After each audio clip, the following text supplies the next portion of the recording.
don't have it?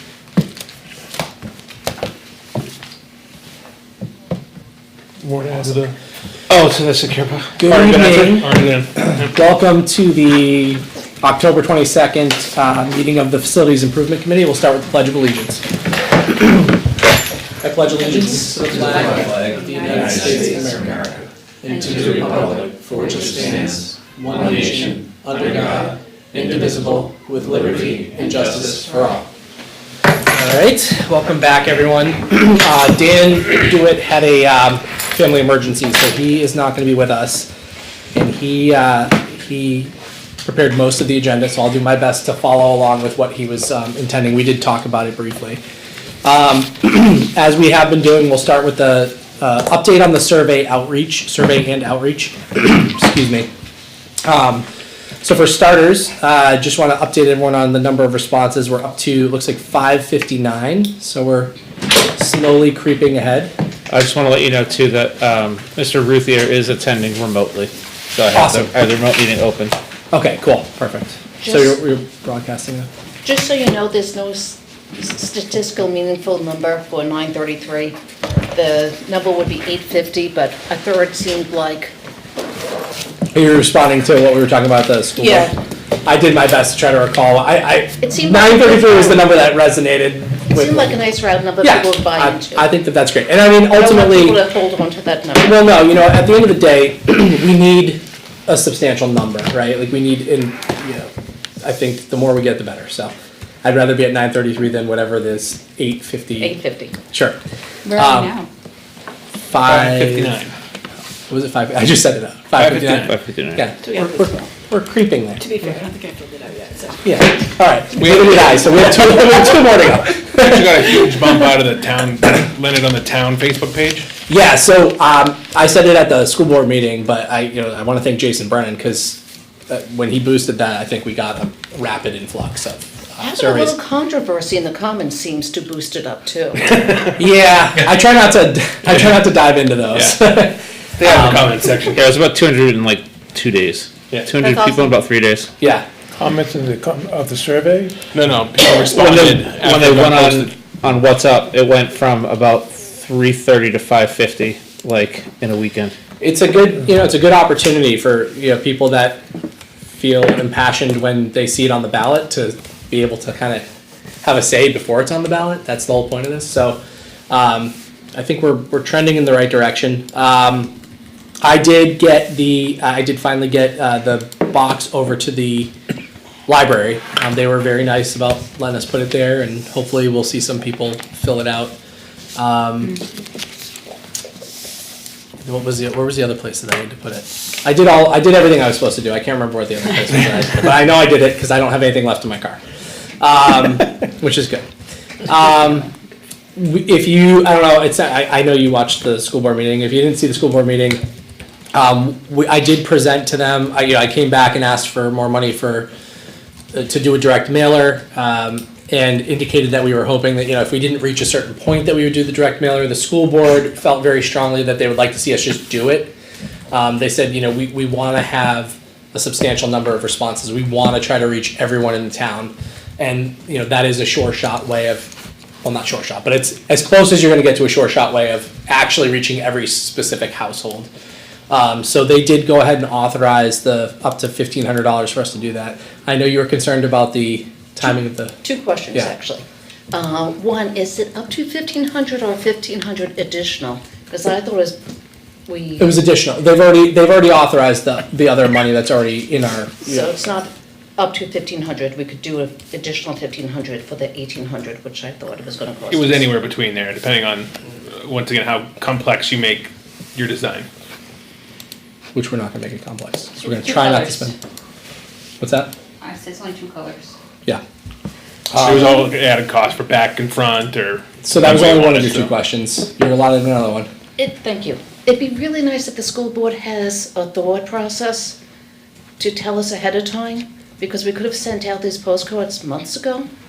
I mean, listen, I will bring your complaint to them, but honestly, they're. But if they have any directives, we're happy to do it. Yeah. No, I think, well, I mean, I think at they're the end of following the our day- lead, right? Like, we are proposing that, and they're just saying, yeah, it's a good idea, do it now. Yeah. Yeah, that really was, that's really, Yeah.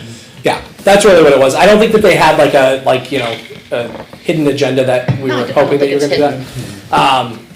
But yeah, they said, you know what, it makes more sense. They're, reacting to the number that we have so far, right? So we know that the election is gonna be probably our best opportunity to try to achieve what the, Economic Development Committee did with, trying to get some responses, although we're gonna be outside and it may be colder, but we're gonna do our best.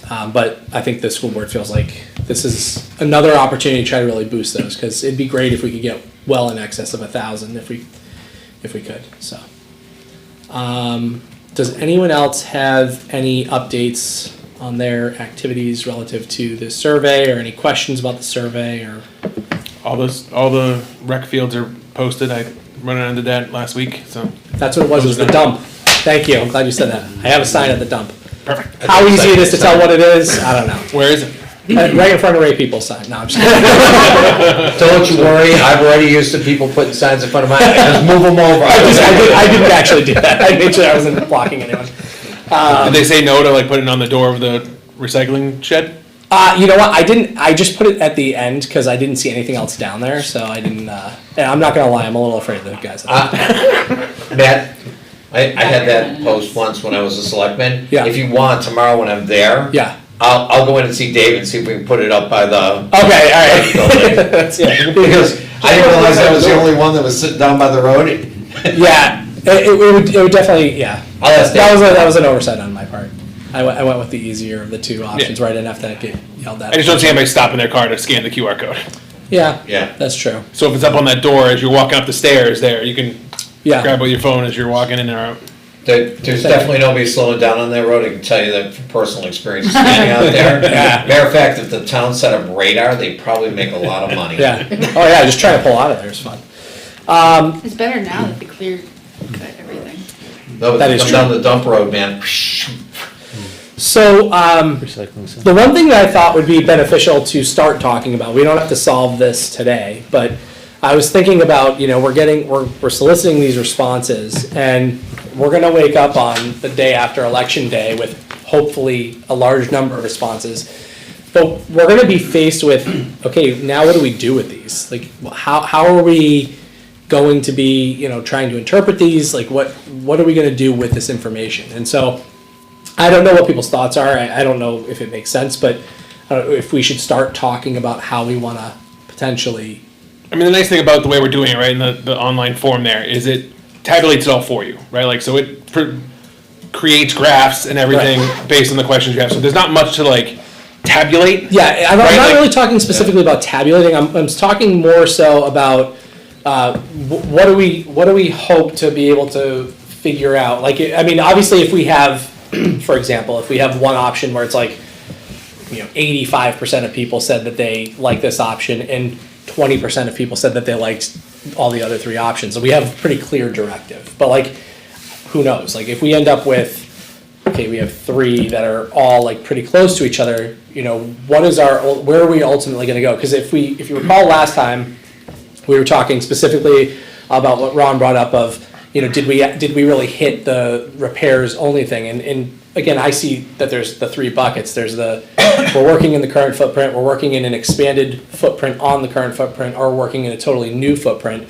And if we have equal priority for all three of those things based off of the survey responses, we should have some idea of like, what are we gonna do?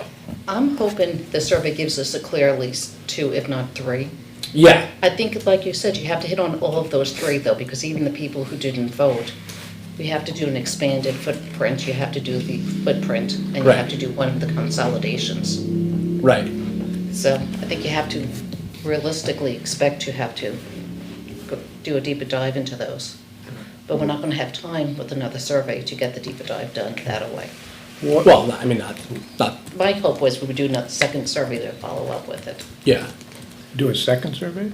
That was my original hope and intent. Well, I mean, going further into what we find. Yeah. I mean, it Or- all depends on what the timeline yeah. is, right? At this point, the odds of anything big going on the ballot Oh, are, it's, yeah. so you probably do have time for another Right. follow-up, realistically. And it makes sense to try to get more information so that we're not just keep throwing money at what some of us think are good ideas, only to have the whole town say, no. Yeah. So it'd be good to have a better idea of what people can get behind, and another survey would help. Like, okay, we gave you 9, now we're down to 3 to 4. Right. Help us understand, like, I'm gonna say, I don't think that's a good idea. And the reason being is the questions are so vague with so little information that you can't really discern what people's clear response would be. So for instance, I've got a lot of people saying, well, what does renovation mean?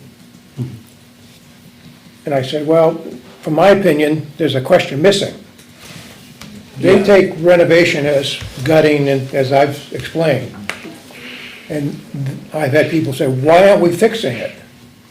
Yeah. So I think if you get support for the renovation, whether it's renovation or renovation an option, that's still not a clear answer. That's Even what- if it's That's what we're saying, but I think that's what we're agreeing on. I think No, but what that's you're fine. saying is, from there, you take it a step further and ask more detailed questions, right? Which is- Well, And you let me include- back up. Let me just Include finish. prices with it too, so people can, Well, let's stop. Do we have prices? No, we don't. We will have the capital needs assessment. That'll be, some level of effort. One of the things we need to start and really ask ourselves is, on the renovation, I really think this committee needs to stop and think what a renovation would do within the school. And I'll look to, our LMS president principal, excuse me. She'll about go the- back. Yeah, I just got a promotion. The impacts that we've had on LMS, just for a relatively straightforward project. I know, that's the point. So if you look at what a renovation would entail, it guts the entire building. I think then you're Well, trying so to. We don't know that yet, though. Yes, we No, do. you- No, we don't. You could phase You it. can't We- say you're gutting the building when you don't, like, we're doing the needs assessment, what needs to get fixed.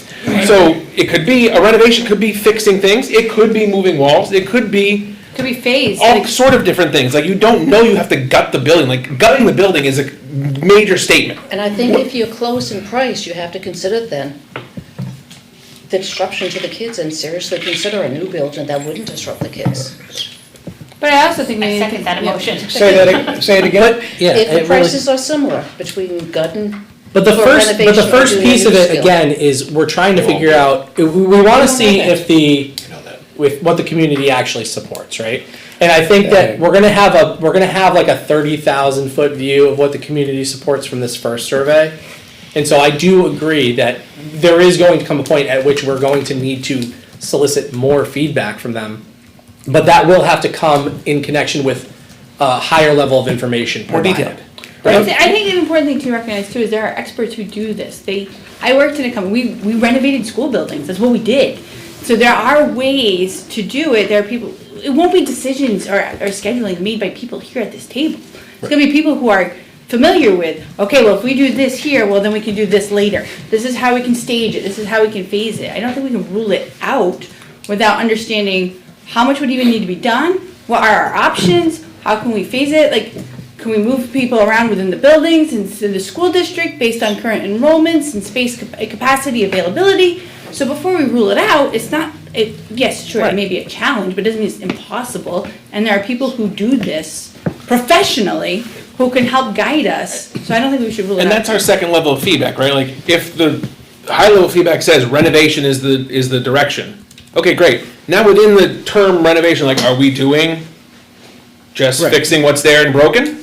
Or are we doing, we need to take down this wall and move a classroom over here, or turn this into 2 rooms or whatever? Or is it a Like, small expansion where you can start like moving kids around within? Yeah, Like we so don't like that know. is the detail within, then you ask those questions like, which way, okay, this is just fixing as is, this is adding 2 classrooms, this is doing X, Y, Z, and here are the estimated proposals.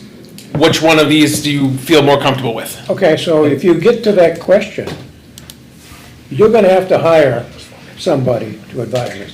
Oh, well, that, I think that's what we're working towards, right, is we're working towards the point at which we can actually justify saying, okay, we've Let's put out received an RFP. enough feedback from the community that we feel as though there would be support to move forward with a project such that we should be actually getting the higher level, information from someone that we're gonna have to pay for.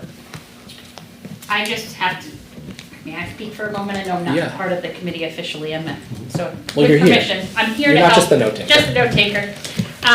I just want to keep reiterating and coming back to, this is about the kids and the education of the kids of Litchfield. And our students were much larger bodies with more maturity than Mr. Mitchell has at GMS. Bigger bodies, I give you that. I'll give you that point. I got a kid in each school. And I just want to reiterate what a disruption, even though we manage by moving classrooms, even though we manage by shutting off wings and having teachers on a cart, it's a disruption to the learning of the students, even in the best case scenario. So I just But again, feel like I have to keep coming. yeah, and I appreciate that. And we have. haven't, we highlighted last time that we have not been talking about educational impact, because again, I think that the way that this committee is approaching it is, we really need, like, the people they must have their own idea of what they think is acceptable, right? And so, we need to address each of those components within the realm of what the majority of the town views as acceptable. So, for example, I think, the easy one that we can show is, just from, I think everyone here, if you got feedback out in the community, it was kind of pretty large consensus that people don't want to ship our high school out somewhere else. I think that everyone will probably nod yes. I don't know if Karen. No. I haven't seen the survey, so Well, no, we haven't seen the survey either, but I'm talking about just what people's feedback. I have not heard those. I've heard people who are actually interested in the Okay, opportunity. so Carrie has, but I'm just gonna take that as an example for a second, right? So we may not need to sit here, we don't need to necessarily proactively address Right. what are the educational impacts of shipping Right. kids out. If I'm the only one who votes for Exactly. looking at it, then obviously that goes away. But if it's like, or 10% or whatever, but if Right. there's a clear majority, well, that's one thing. If there's like, so the three people you've been talking to who've said it are the only three people Yeah. who voted for it, well then guess what? That one, Right. gone. Yeah, and, I mean, I totally agree with you on the educational impact, but I also think, like, if that's our only option, it's better than no option. Correct. Right, like, if that's what comes back and says, we're gonna renovate, okay. Like, I get it's gonna be an impact and it's gonna suck for those kids that have to go through it, but it's better than doing nothing. And I think we'll be at a place where we can present, I do think we're gonna have more than one option that I can't imagine. It'd be awesome if they came back with like an overwhelming, this is the option, right? That'd be awesome, because then we at least know what we're doing. I don't think that will be the case. And so if we have to present, let's just say 2 options, we'll be able to present all of these aspects to the community and say, in considering all of these things, how do you feel? Considering the educational impact, considering the cost to, what is it gonna do for your taxes, whatever the other elements are that we identify. And I think another big important question on that survey that's gonna help us is how to communicate with you. Right, Yeah. like, if that comes back and says people like, a community forum or like a public meeting or something, we might do that with the additional details as opposed to another survey. Right, like knowing how people want to be talked to is gonna be Yes. super important. Yeah, right. I really think we were talking about how to analyze the data and what we should present. I think when we get the data all aggregated, we should present it all. yes. 100%. From top to bottom, so that people can see that and use that as a foundation for that second wave. Yeah, so I just wanna clarify, I'm not saying should we screen the data. What I'm saying is we're gonna have a broad bunch of data, and my thought was that it makes sense for the committee to start looking at, like, go look at the survey and say, okay, if I see this option and this option, and they get the same number of, like, what are we gonna do with that information? Like, what do we bring back, what do we need to start thinking about bringing back to the community with that information? I also want to be very careful, because we are being televised and people are watching this to influence their decision on what they might want of a renovation. Just be clear that we renovate buildings all over the United States, schools, universities, hospitals. We do this everywhere. It is not outside the realm of possibility to do that right. That's what Daniel does for a job. So I don't want to scare people away from renovation and only a new school because of the educational impacts. But somewhere along the line, we got to get to Dan's point about how it operates, right? And what that looks like, the educational component of how to make the school work better for educating the students. Well, that should be prime. That should be the first thing, is we should be looking at what we want to do to educate our children, and how do we make the physical plan fit with what we want. You take a list, this is what I do all day, every day with customers. I want to achieve X objective. Great, you need these 5 things. Well, I can only afford 4. Great, then you can get to here, and we go that. But if we're just focusing on the buildings first, if renovation won't change the educational benefit to the students, it shouldn't be done. But it can. It can, absolutely. No, what I'm saying is, once the town tells us what they're willing to spend, and really that really is the question, right? Here's a new school, here's a renovation cost, somewhere in between there's a number that the taxpayers of Litchfield are willing to support. See, that's why I Then had to turn you can taxpayer. take that and you go, okay, so it's a renovation, we can do this, and we can do this. This improves the educational component. The taxpayer is one piece of our residents, they're community members. They are, I agree, but they They're voted this citizens. down last time. They're They the voted budget. it down the They're the budget, right? they are. And so, like, I agree with Ray here, like, you gotta take that budget that they're willing to accept and back into what educational needs you How can much can address we get for a bang for our buck? within that budget. You're not gonna you're gonna come up with your needs list, and you're gonna say, I can check off these 5, I'm not gonna get to 6, 7, and 8. Can I ask you a question, Ray? When were the other times that the school was voted down? Do you remember? I don't know the years, but the school district should be able to do that. This has been I mean- presented 3 times. Probably will tell you better than that one. Huh? At least 4 times it's been. Is it When 4? was the last time? I remember 3 for 2008, South. right after Campbell was built, it was a couple of years after Campbell. Okay, so 2008, I believe. 2006. Yeah, 6? 2006 or 8, somewhere in that. 2006, we proposed a building on the site of LMS. It was designed to be placed up there. The current one that we voted down was 80,000 square feet. That building was 112,000 square feet. But that was 18 years ago. The population has changed now. It was ugly The too. point being is, what we thought was the answer then, But they keep voting it down, Right. Denise, they voted it down last year, so it was the same answer over and over and over again. Somewhere along the line, it's a 12-step program, you can't keep doing the same thing. Well, that's why I think we're Results. we're trying to approach it differently. We're That's- trying to come this is forward great. and say, tell us what you think, and then let us present to you based off of your feedback. Let us present to you some of the components that we need to consider within those things. And then we can get more feedback from them and hopefully back into something that when everyone shows up at the polls, they feel like they've had a substantial say in. I understand where you're coming from, but like they said, we presented a $44 million school that would have, from an educational perspective, would have been top notch, right? Like it would have been amazing, but Absolutely, but the town wasn't consulted on what type of educational experience they want for their kids, like it was just throwing a building. And, I mean, based on what Kyle said, that building was basically designed to fail for $44 million. It shouldn't have been that much money. So, I don't know who had the lead on deciding what the RFQ said or anything like that, but it was designed to be an obscenely expensive option. And that's what the voters saw, and they didn't see that they were getting anything for the money. I think people need to see, here's what we need to do to make our kids competitive, to go to college, to go into trades, to do what they need to do, even starting at elementary, because it's feeding in, what you do at elementary feeds into middle school, feeds into high school. We need to be looking at what do we want to provide our kids as their opportunity to get out of school with. And if we can't do that with an option, even if it's the cheapest option, it's not an option. So I think a larger part of what we do. sadly, I agree with you from an I agree, I value education, right? So I agree with you. However, that's not actually It's not true, everybody's right? driver. Like ultimately, it could just be the case that people like you and I who may view it like as a higher priority, Litchfield just might not be the right town. If the town overall says that's great that that's the educational aspect you're going for, but we're not willing to support that. What I'm financially. saying is that the town needs to weigh in on what type of town or type of educational Agreed. aspect Yeah. they want. to I agree, I agree. I think the town's already weighed in. I think they weighed in last March. I don't think so. I think they said they don't want an expensive building. Let me finish. They weighed in, they said, we're not gonna vote for that new building.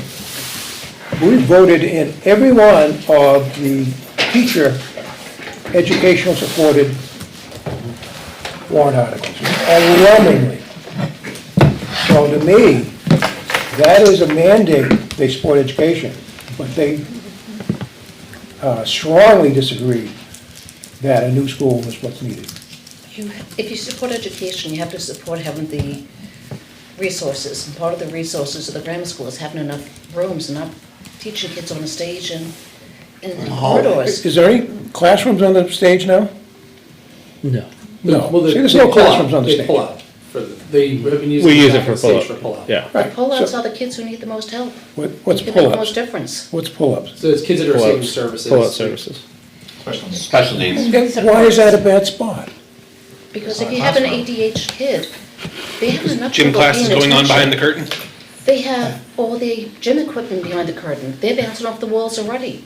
Or in a hallway where people are going by Got a to fridge there use the now. restroom. And they already things feel like that. as if they're singled out and not part of the major classroom. They're now singling them out in public. I'm gonna say something, probably gonna have to raise some shackles, but Oh, boy.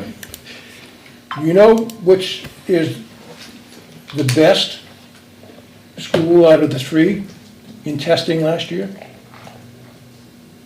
Do I care about testing? Or do I care about the education the kids are leaving if they want? Well, it's, So you're talking What about they our three meant. schools? yeah, out of the three schools.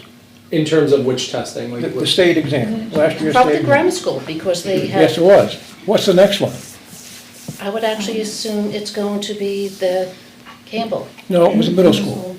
You have And to then the balance last them out to one- lose each And time. then the last one was Campbell High School. So, the oldest, second oldest, and the newest, in reverse order of performance. The point being is, we gotta be careful about saying that kids are, the building is detrimental to education. I agree, there's things that need The to be fitted building in needs there, more but rooms for the So I education. think one of the things too, though, you're gonna run up against, and there has to be more education apparently amongst the community, is there are people in town who remember that that elementary school housed more students than are currently in that building. So the argument is, we need more rooms for a smaller population than we've housed in the past. Laws So have people, changed, yeah. people aren't gonna be seen, people are not gonna understand unless the people who support this get out there and argue that with fewer kids, we need more space, because frankly, that's a hard sell. And Was it's that not before one we of the- had kindergarten though? Yes.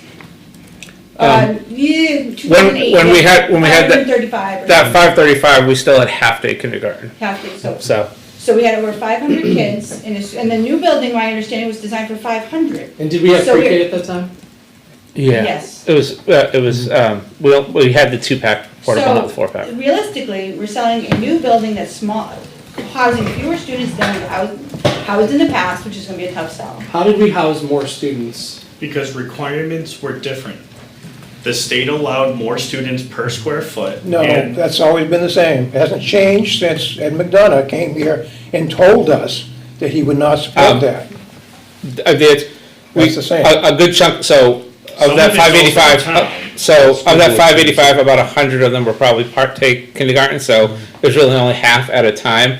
And the other thing is, back then, you had art on a cart, you had music on a cart, you know, the UAs didn't have a room dedicated to themselves. Was art You on all- a cart? I don't remember that ever being on a cart. Yeah. Music was on a cart. Music was cut. Music was on a card, yeah.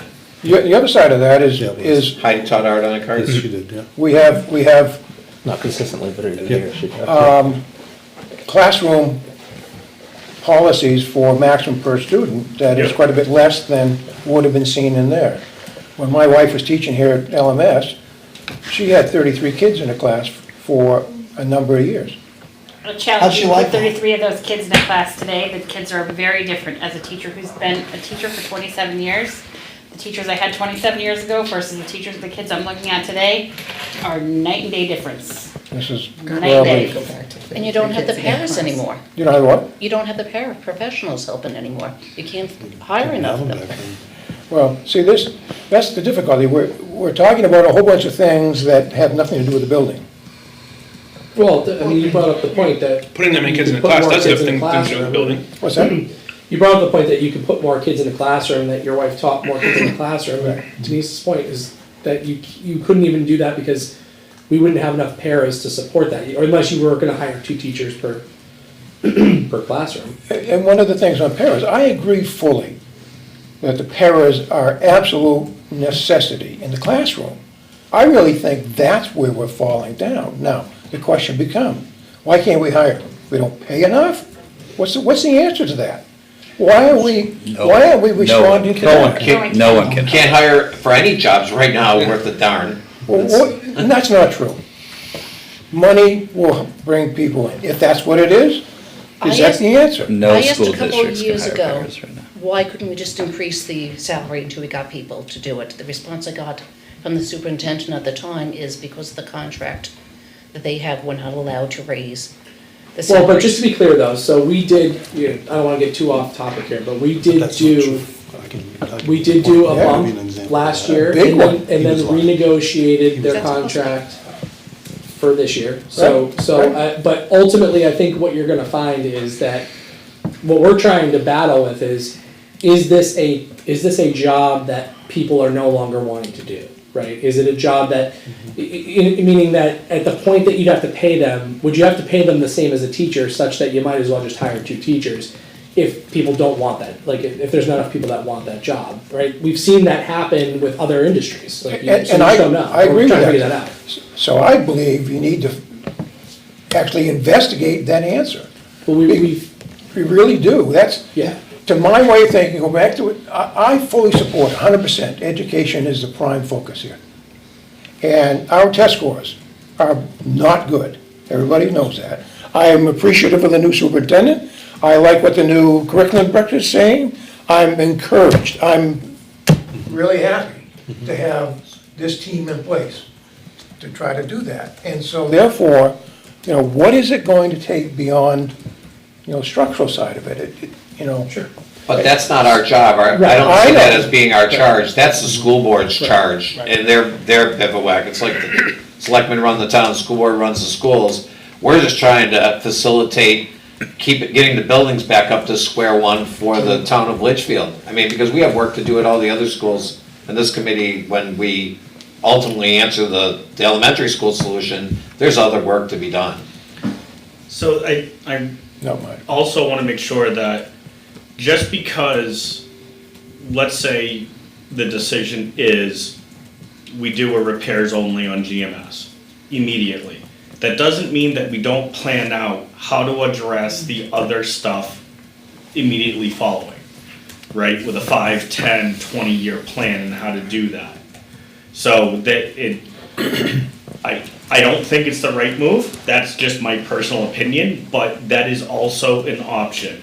If the town right now wants to say, fix what's broke, then we can look at addressing all of that stuff later with follow-on articles. I think that, I wanna make sure that's also in front of people's minds and Right, and understood. so what's important about what you just said is actually what our next, what our next step would be, right? Because I would envision that would come back to us as, hey, we want you to work, we like the renovation option, which again, we're calling renovation, but we are agreeing includes repairs.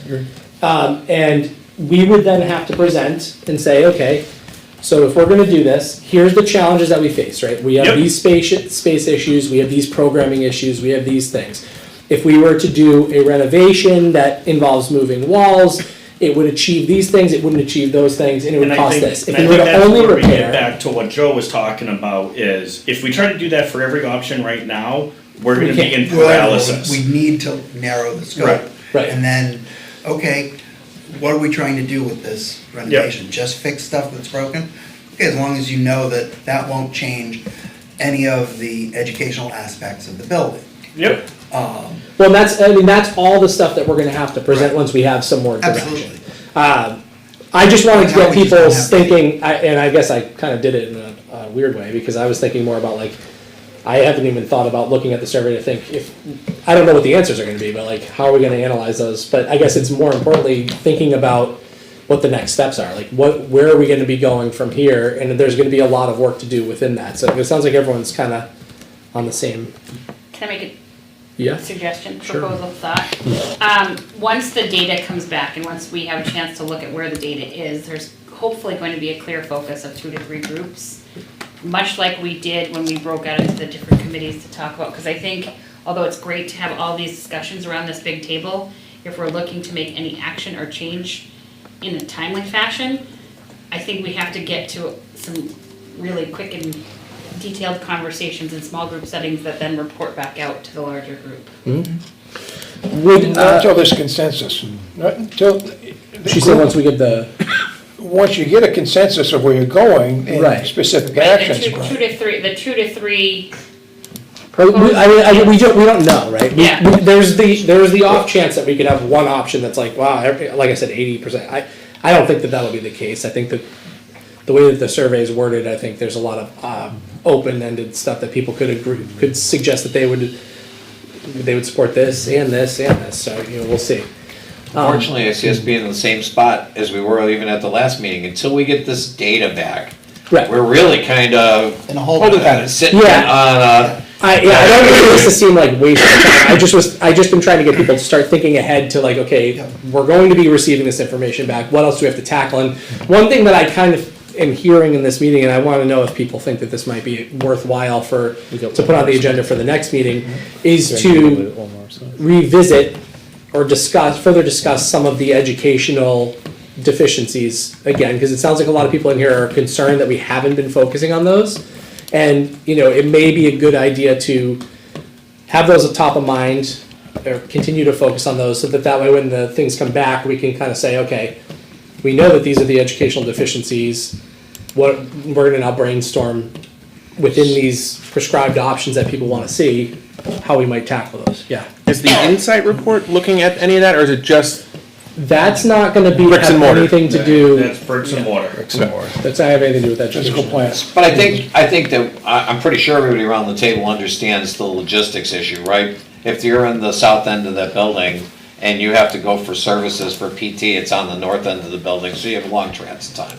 And the fact that there's transit times inside the building, that anything that we do would be helpful to move the core services into the center or to one end and get rid of the other end, and then it is in the center. I mean, Yeah. until we got that direction, I mean, I don't think.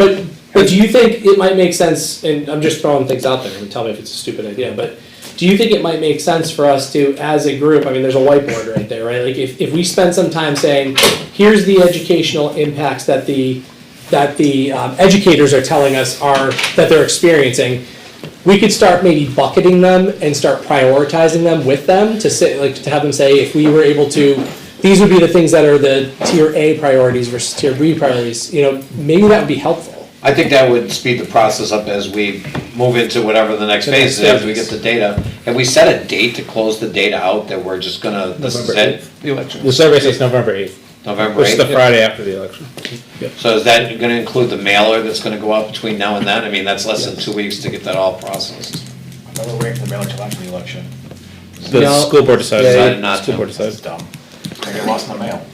That's, I mean, listen, that was my I set. had to wait 5 things this afternoon that came in for political bullshit. Has there been no official, report done on the educational needs? Like, we've got all these reports on, the bricks and mortar, but we don't have any. Didn't Dan say he had a presentation ready to go at any time? Not a presentation, but I have a list. But, I mean, you've been working on this thing for 5 years, so was that a list done by you, or was that a list done by, some organization we hired?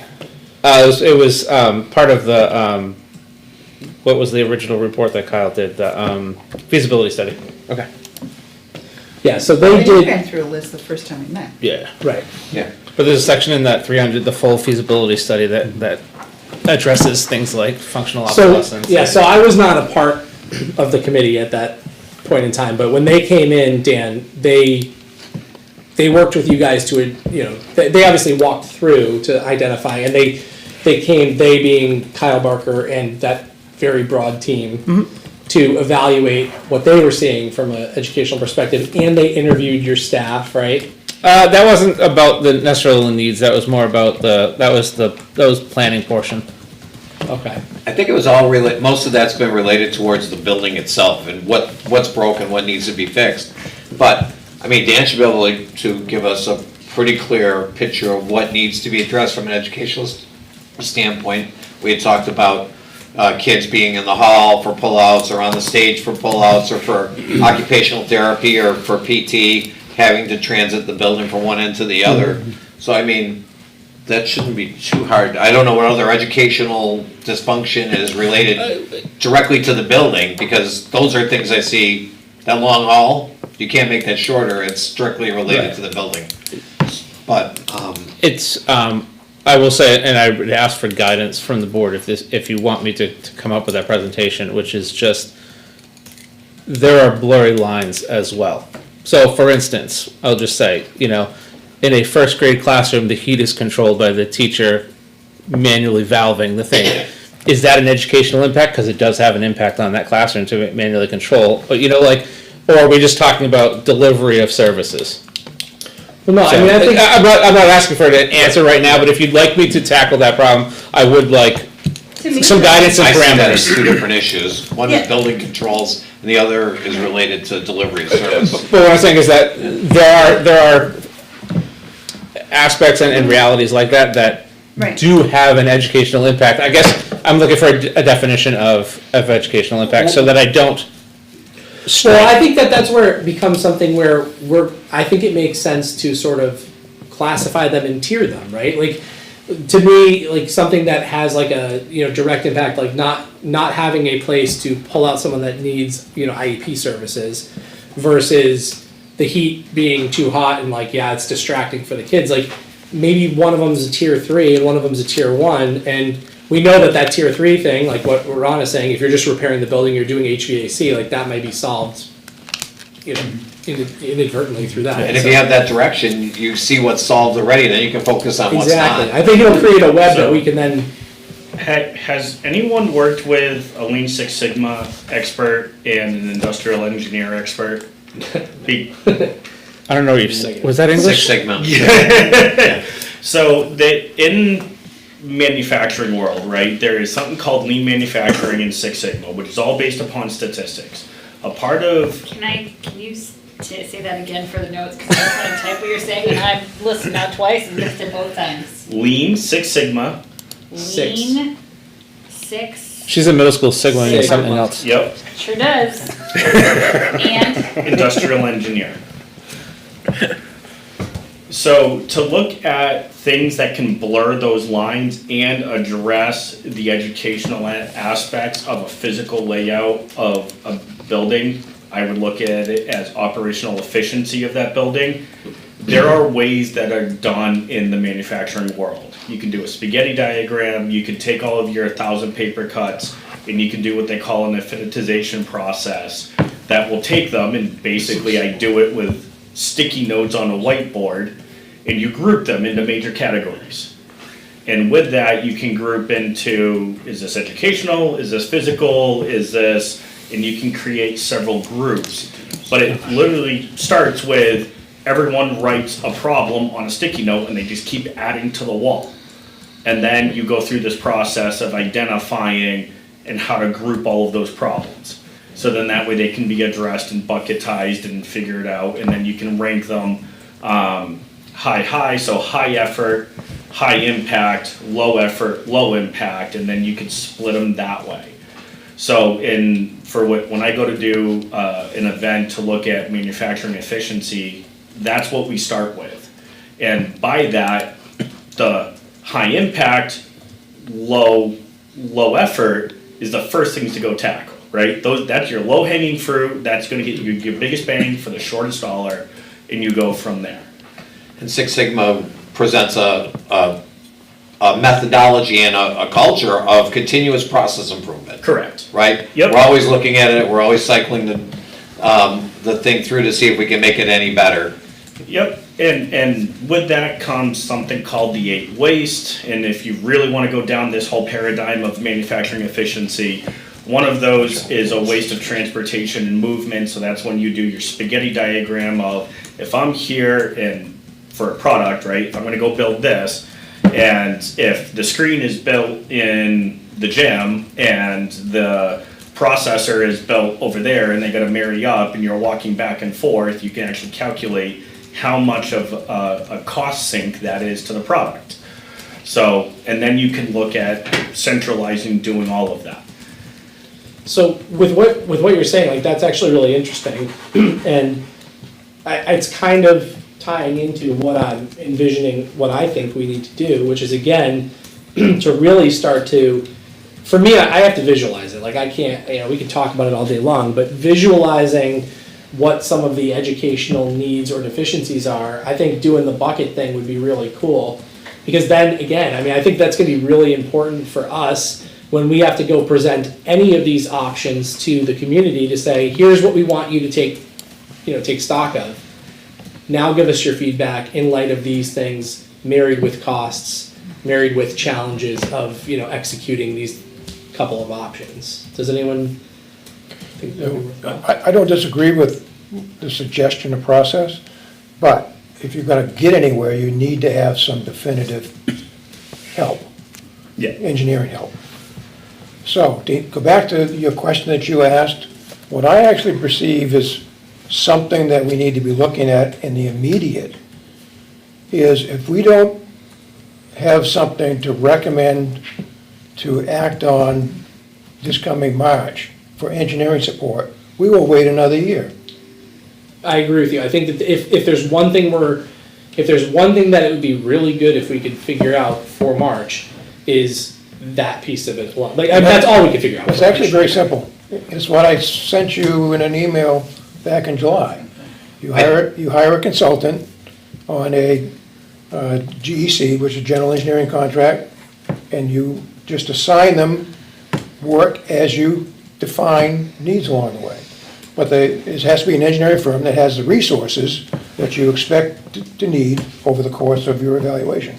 Right, but to be able to put something in front of the town, we can't just say we want to have like a budget of whatever to just kind of go.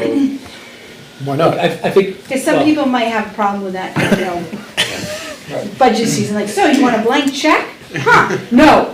I only heard Carrie's voice in my head when I was, which is why. We need to have a clear direction before we try to put anything forward on a warrant article. It's not a blank check. There's a limit to it. The point being is the scope of work is supportive of the committee. And, I worked on the contracts, I proposed contracts, I put together contracts all on that basis. And what you're looking for is to contract with somebody that has, we first have to define a level of skills that it was in the range that we'd be looking for, information. And they have to have the in-house capability to provide them in a timely fashion. And then you put that out for an RFP. And what is in the process is you look for an amount of money. In fact, you can even, if you want to limit it, we can take it out of the capital reserve fund. We don't have to go to warrant. We can, if we want to limit it to, $150,000 to $200,000, we'll take it out of capital. So to me, that's the way we need to be moving. We need to be moving in a very quick time in order to not wait another year. I think it's important as we approach that process that we don't lose any of the stuff that we've already done with the architect and stuff. I mean, I can make a good argument for keeping him engaged because he's already got all the history and the knowledge and. I will disagree strongly because Carl Barker's firm has one employee. I don't know, in my Yeah. history though, you could do a pre-construction services with some design build company, somebody whose expertise is building schools. They can coordinate with the architects, the engineers, they have an understanding of budgets and what you can, well, if I look at this and, with what should be your heating budget, what should be your various budgets? I've never liked going directly with an architect, I prefer the design. So Kyle did actually say that he would prefer to go, if he were to work with us again, to go that design build route with Was it Bonner Pages? Bonner Pages Stone. I'm I don't gonna, know that company, but I go, again, I'm a little biased because that's how I operated. I like the design build process because you're literally designing as you're, you figure out your budgets and you can adjust more easily and there's more agility in the system. Well, my understanding is also. but that, yields hey low cost. Carrie, Oh, absolutely. Carrie, Yeah, that process works when you have an idea what you're doing. that's why you have pre-construction. where No, you we have- don't know what we're doing. We need an engineering firm that says, okay, if I wanted to add 3 classrooms over here, how would I do that specifically? And what is and if I wanted to put in the heating system and start with the furnace, and all those types of questions, or we ask them, So, yeah, we'll Based on that. agree to disagree though, because in my experience, the design build contractor is absolutely capable of doing that. with the exception, and I'm gonna state it, Kyle Barker's objective is a large project. I never said Cal Barker.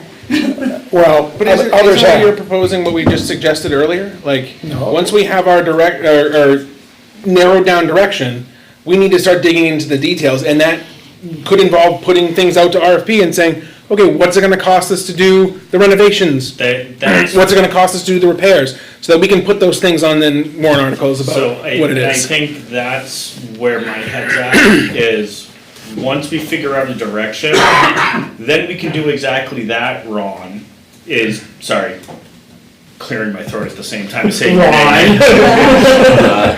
No attitude inflicted men. No, I didn't catch anything, sorry.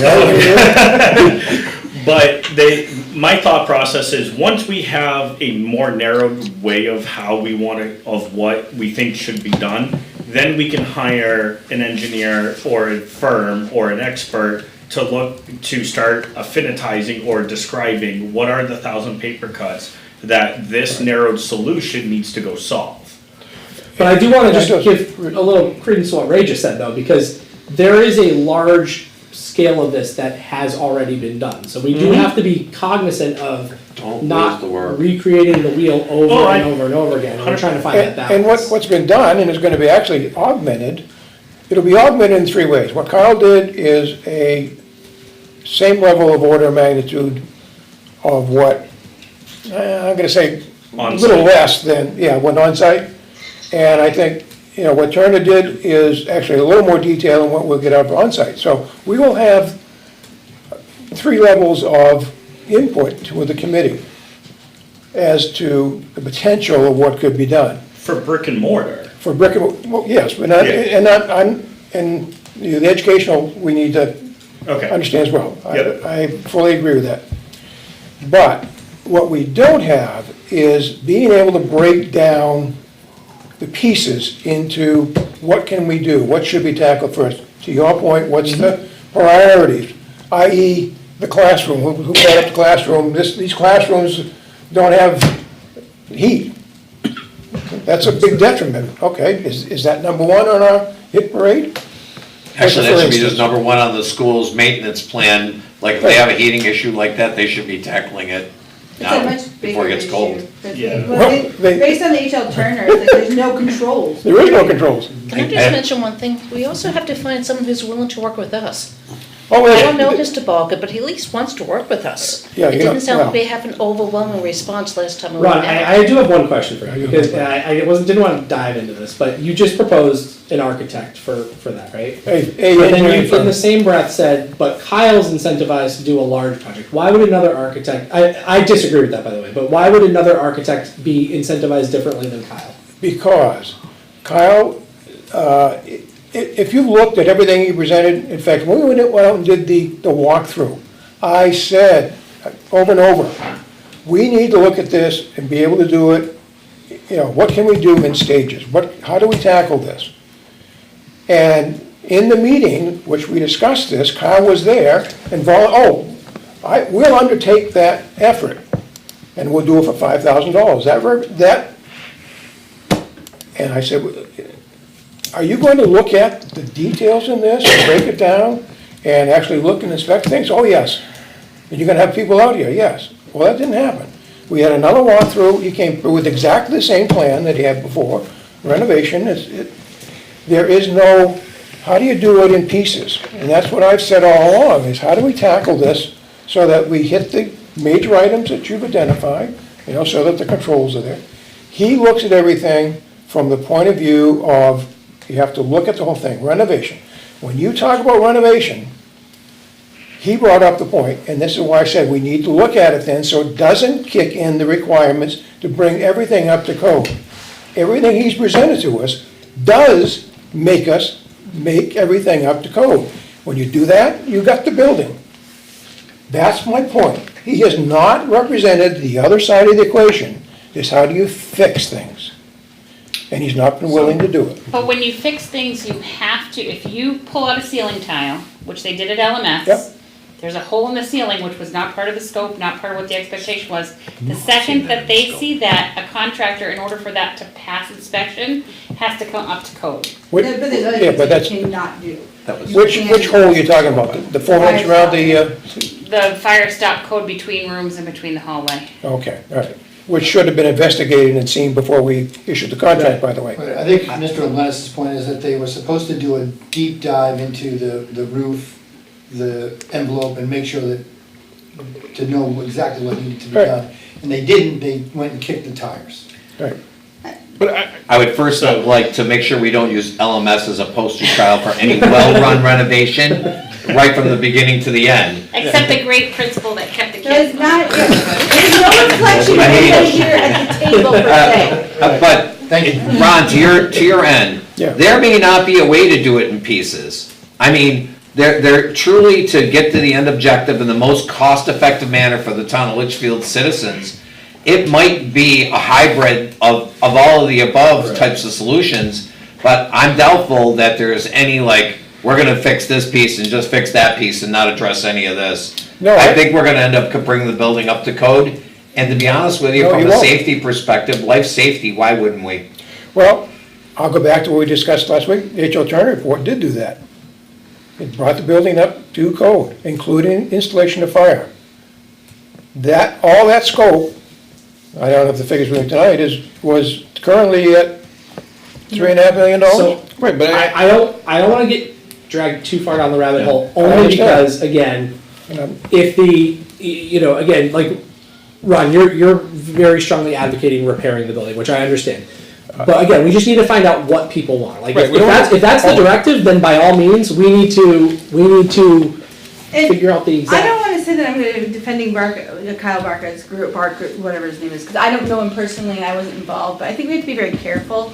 There was a different administration here.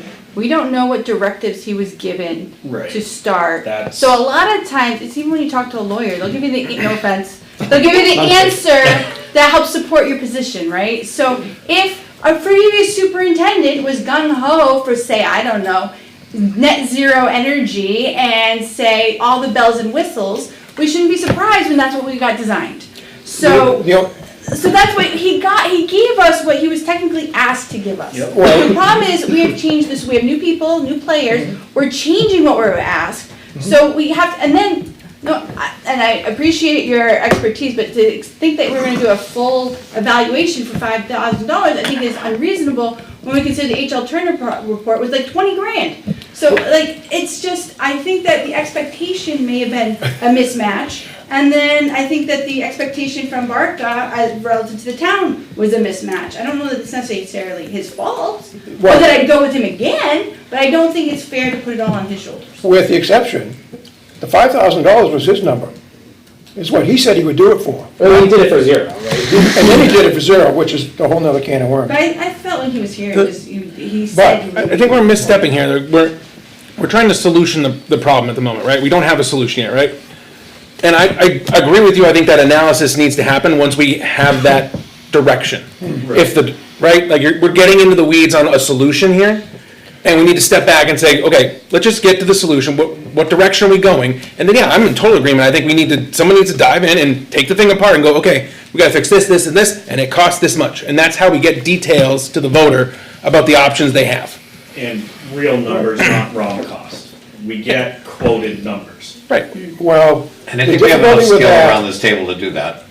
What's that? We have enough people that understand construction and stuff here and process that we can make sure whatever that gets proposed is realistic You know, it's gonna So- pass the sniff test with us first, before we move it on to the voters. Right, my only concern, right, is if we do a ROM, right, so everything that Barker or anybody else has presented, even in the H.L. Turner report, is a suggested cost or a rough order of magnitude. Right. If we're gonna say this is the cost that we're gonna propose, get it quoted by the person doing the work. Then you Agreed. need a design build contractor, you don't Correct. need an architect. You don't wanna go design bid build, it'll be out there forever. So, I don't know, maybe we don't know the solution yet, but maybe we can start to outline an RFP for a design build contractor that we wanna hire that can work through whatever option or options comes out of the survey. You know, and then flush it out once we have the survey results. But if we wanna be doing something productive and forward-thinking, I think that's a better place to spend our time than to go back and rehash old reports and old. Can we do an RFP without really knowing the direction? Well, I mean, I think we'll have to, I mean, we could research some design building That's what companies. pre-construction services are for. They're like, okay, client, you think you have this need. Well, let's talk through it. You have this vision, but you know what? You're not really solving your problem, so let's go this way. That's what pre-construction does. That's why I think doing the spaghetti Six Sigma. Because a lot of times we all think we know what we need, but It's an really what Italian we dinner need over isn't here. what we truly need. Right, and I think that if we wanna do, from what you're saying, if we wanna do that pre-construction aspect, what we could, the most value we can provide is saying, here's what we think our needs are based off of how we've prioritized things. Like, that's the greatest value you can give people who are tasked with going to solve the problem for And you. then those Yeah, we companies have to are know what our like, needs well, are before we yeah. can tell anybody what we need done. Well, If we don't know our needs, then Yeah. we're just spinning our wheels. Well, yes and no, because if we don't always know, because then the contractors would be like, so I built 10 to 15, not me personally, because I would, but it's some contractor who maybe built 10 to 15 buildings in the past, 3 or 4 years, like, we've seen a school with similar problems, and this is how we solved it. Mhm. We yeah, can yeah. tap into the knowledge base that's out there without us having to try to be the people. Right. No, you're talking about solutions, and I'm just saying identifying the problem is something we should do as a group. Well, we And should then have. we got people, we can bring in people like experts that can solution it, right? I don't know how to design an HVAC system, that's not my thing. That's also Middle school, we the had all right way to get into how to identify what we truly need from an educational and building aspect. That's a whole art and like there are people who are master black belts at Six Sigma. That's what they do all day, every day, and they get paid a ton of money to do it. Those are experts just to do exactly what Ron was talking about, to identify what are our true educational needs. Dan has a list of what he and his staff in the building think should be there, and I'm sure Brian's gonna add to it, and there's opinions about that. But they will take that list, look at what are the ultimate goals and objectives, and be able to disseminate opinion versus, you know, an identified need. And I think it'd be really helpful or useful for us as a group to really dig into that together, because I would love for this group to have at least a consensus as to, we feel like we've bucketed these things in these levels of priority, because that'll help us really focus, particularly what we then take to the voters with, hey, you've given us this direction, here's what we think are the important aspects. How do you, which of these options do you want to see? The way that what I was describing usually goes down is when I do it, it's a 3-day event, Big shreds. right? It's the first day is usually everybody get all their opinions out of the way. Now let's get down to the real talking about it, and let's get through. That's the problem, and then we break out from there. So, and it's done in a group setting. It's not done on a silo, one-to-one basis. So I think all of that can come out of that. And there's process in that, and there's different stages, like you've been in value engineering type of situations. So long as we do it correctly. So there's all kinds of processes. What I would actually recommend, kind of just try to bring some direction, is I'd like to have Dan go back and do a recommendation or a identification of the educational deficiencies as he sees them. I know, especially you've already done that was similar to what was done in the presentations for supporting a new school. I agree, that go back into Carl Barker, where he does existing, there's a spreadsheet in there that has existing design. That should be, utilized as our kind of, what do we need, what's the priorities within that we can do with a new building, a rehab building, or a repair. But start with the educational side. We can get that done and have that ready when the survey information comes out. I agree. I think that can be something that we can action on relatively now. Yeah, I mean, I think the next, what I propose is, let's sort of revive that and bring it to the next meeting to discuss, because I would love as a committee to start bucketing those. Can I just make a blunt statement though for the committee? I am happy to do a presentation. I am not willing to have a debate. So if I present them as an educational impact, I'm gonna ask that for the purposes of the presentation, they're accepted as an educational impact. We could then talk about what priorities they are, but I do not wanna have to get into a debate and have to prove why they're an educational impact. I'd like to present them as they are, and then we can go from there. Does anyone have an issue with that? I'm open to, you can tell me that's not a priority, that's fine, but I'm not interested in having to prove why they are an educational impact. This is your opportunity to tell Dan to his face that you don't trust him. So if you don't, Totally trust Dan. I would love to see him go past just the deficiencies, and where can we really excel with the kids? Where are the pull-outs for the kids who need the extra? What can we do? Did you say, you want Dan to get past his deficiencies? Get past my deficiencies. Wait, wait, write that one down again. We may not be there yet, and I'm gonna change the conversation slightly. But like, we're starting to get to that point here with this conversation.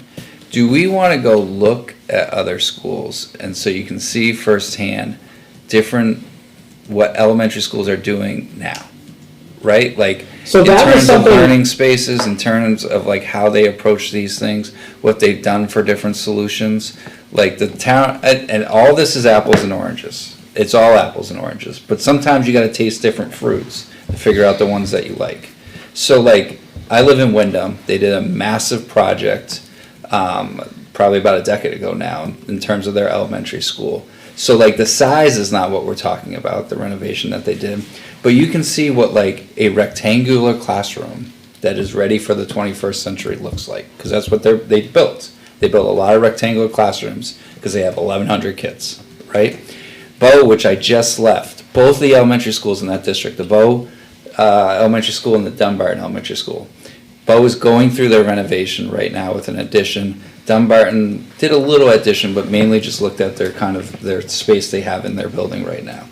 Different needs for the communities, different things like that, but you can look and see what they're doing with their learning spaces and stuff like that, to kind of get a sense of like how elementary schools are set up. I think if you only know one building and you can see like, yeah, this works because this is what we've always had, you may not like appreciate what other things could look like in other spaces. And I'm not saying you need to do it that way, or there's pluses and minuses. Like if you look at the Bow building, it's kind of a maze. I would not recommend like how they have it like physically structured. They're making the best with the space that they're doing. Yeah, they got a library upstairs. It's like awkward, like whatever. High brick walls. But it gives you an idea of just like, this is how other people are approaching learning spaces. And like a counter to it, I forget which one, but one of the Concord elementary schools is the full-on open classroom kind of like. Macaulay. Yeah, mindset, Macaulay, yeah. And McAuliffe, sorry. I would not advocate for that, but it's a good thing to look at, to like get a sense of like what that design looks like and everything. I personally wouldn't mind touring some schools, but at first I'd like to understand the problems that we have first. Yeah, and I'm not saying we're there. I'm not. That's why I said we may not be there yet. But we're like starting to inch towards it, and there is gonna be a little bit of legwork to get that done and like communicate with other districts. But as we talk about needs, and Dan says he doesn't want to debate, if Dan says like, look, we need a separate room to provide these services, that's because that's what schools are doing, right? Yeah. We can go somewhere and see that. I don't want to approach it with what schools are doing. I want to know, this is a problem in our school that needs to be solved. Right. And I'm willing not to debate that with them, but I don't want to say, let's do what everybody else is doing. Let's look at the here's the list of problems we need to solve. Right. And how we solve them is debatable. Yeah, right. But here's the list of problems. I think you're right, though, it'd be really interesting to have those in the forefront of your mind and walk through. Before you go into Okay, the they cases. solved it that way, we don't have to solve it that way, but Right. that would solve that. I mean, in my mind, it's the order of precedence that we understand what the problem is and then look for the solution that fits it, Yeah. right? So for the next meeting, I think that's a really good focus, because I think that will really help us. And we have some time, because we're not gonna have the survey results the next meeting. When's that next meeting? Next week. It's Thursday this week. I'm just kidding. No, when is that next meeting? That's what I'm looking up now. I don't I think think we it's- went beyond today, did we? Oh, We're starting to run into school budget season, where we get tied up a lot. Yeah. Is it the 12th? I think it might be, because I think, No, it's November 14th, I think. Oh, good, it's a Thursday, okay. When's the first school board meeting in November? The 6th. is that the day? 6th. The 6th? So when's their Is second? it not on the calendar? I have it on the 14th. So they'll be looking for the results by the 20th. We will get back to Confirm all we'll of that. confirm, because for some reason it's not on mine, but it's on his, so. Can you do one? Double duty, Gary. Yeah, we'll let y'all know. Alright, so that's our plan for Next meeting. the next Yep. meeting. Can I say one thing? That next meeting Is gonna be post-election. will probably be our only meeting before that school board meeting that they're looking for the results. Shouldn't that meeting be focused on looking at those results? No, don't give me more time. That's a good point, yeah. But wait, when is the drop dead date for the survey? The 8th. The 8th, and the school board meeting that's after that is on the 20th. It shuts down on the 8th. So they'll be looking for the results on the 20th meeting. If we meet before that, we should be focusing on looking at those and how we're gonna bring that to them. Yeah. Okay, so it'll be the 2 meetings. Are we gonna be able to see the comments, by the way? Yes. Okay. Yeah, and we'll be able to, I don't know, are we gonna, I think, would the plan be to circulate them? Yeah, I'm happy to pull it all together and get it in a format where people can digest it Yeah, and then send it out. I mean, like I said, most of it's already done.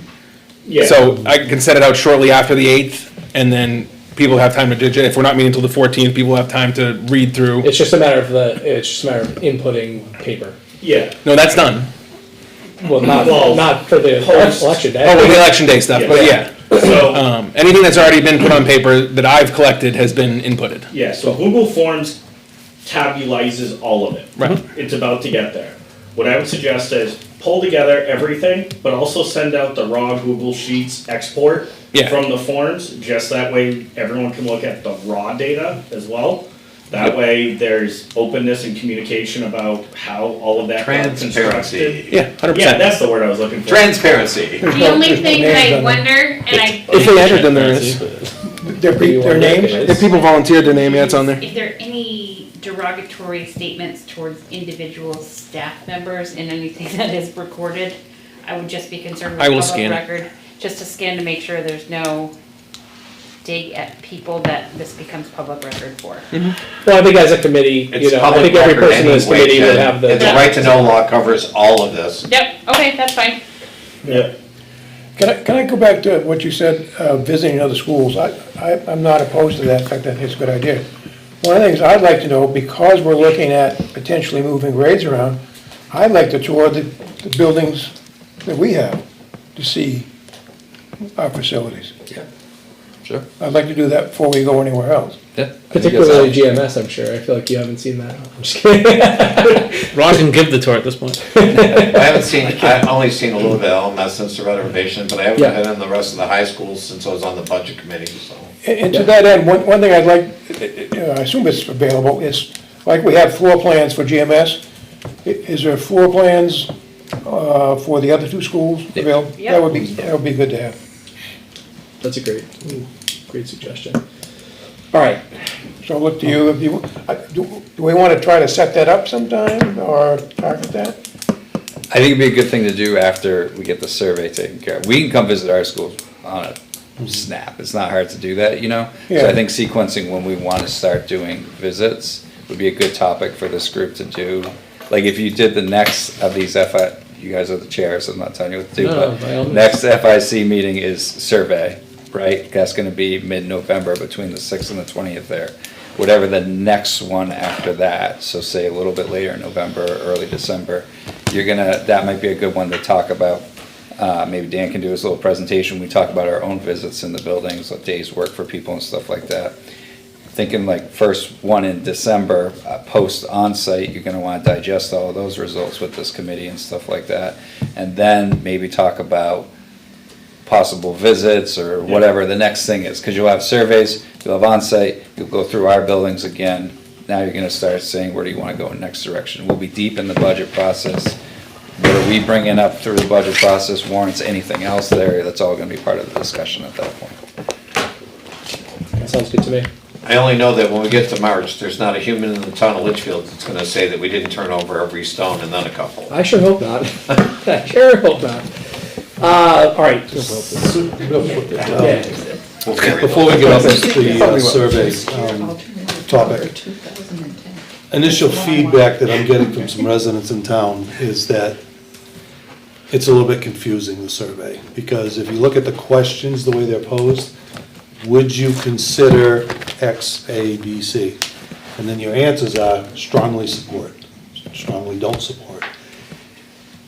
What I'm hearing from people is that if somebody says, yeah, I'll support considering this, does that mean, what does that mean? It means that. The answers should have said, yes, I would consider it, no, I wouldn't consider it, you know what I mean? Because some people are saying that you can interpret strong support as build a new school. We started with the two and then we added the two. I know, and I don't think it was an intent of the committee or anything to be, confusing, but that is what people are saying. What I would say is, if you're reading those, if you read something and you think it's a great idea, just answer, yeah, I think it's a great idea. We're not actioning, like, we're not taking that as, yes, I would vote for this tomorrow. We're just taking that as, yes, that option would be amenable to me. And I just thought that the committee has a right to know what some people out there are starting to say.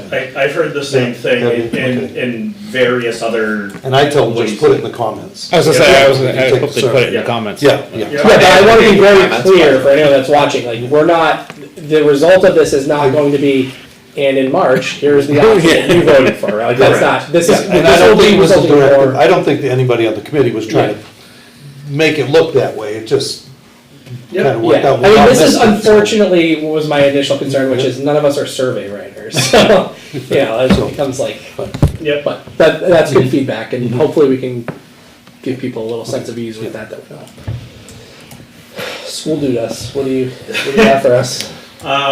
So, as you guys know, I talked with facilities on the school dude aspect. I asked Dan to put out a questionnaire to faculty.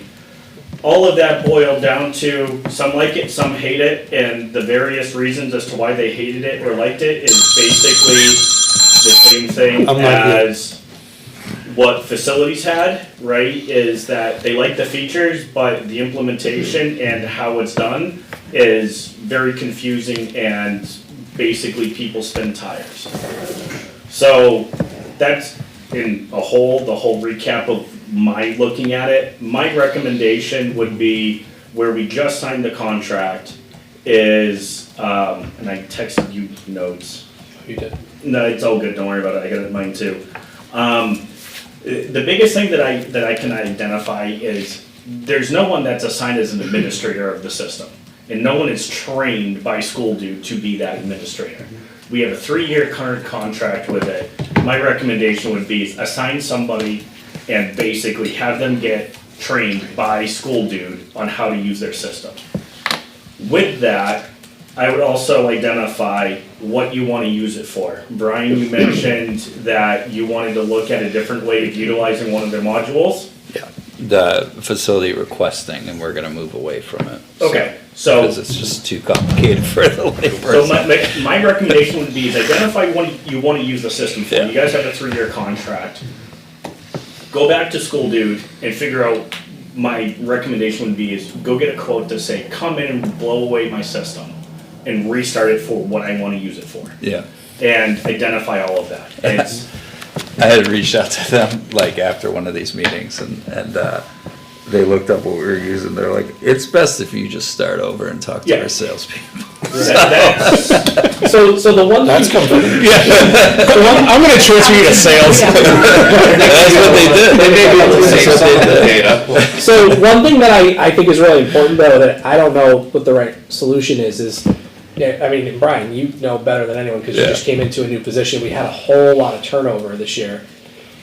Who were the people, like, I know Dave, you know, I don't know that Dave has the time to administer something like that. I know he's been super.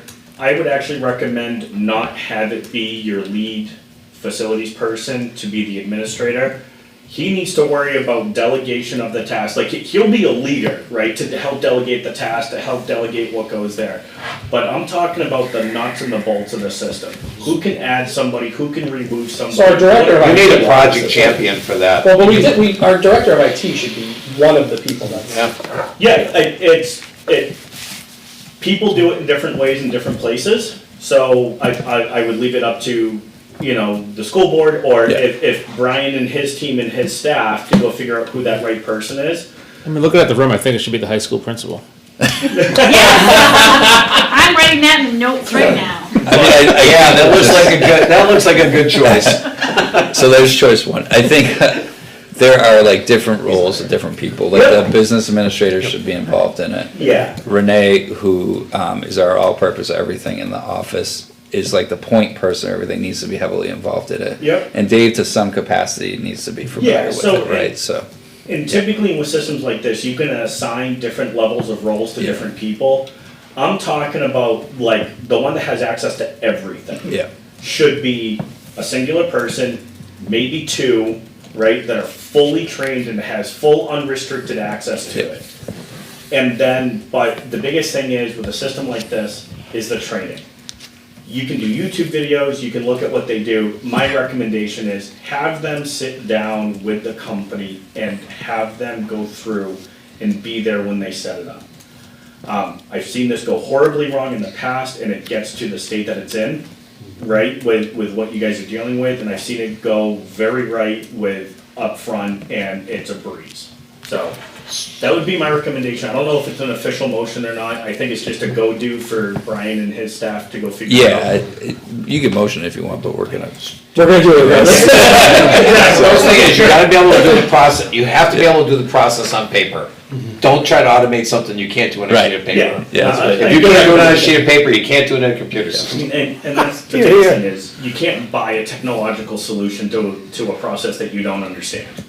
But in my mind though, like, if there's anyone that's gonna be able to wrap their head around technology, it should be our director.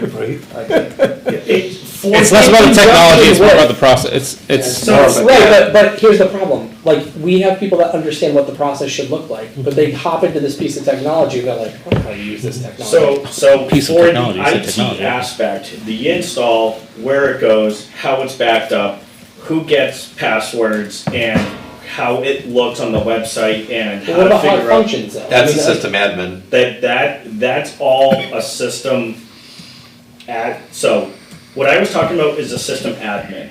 How it functions and how the tickets are processed and all those various stages and what gets out is a part of the whole setup Yeah. process. It's not of the tech, it's the system. flow. Right. Right, well, you guys can give the flow, but I mean, I just am Correct. thinking that someone who understands tech, like, I don't understand technology. Right, So for me, it's so- like, I could give you a flow, but I can't go in.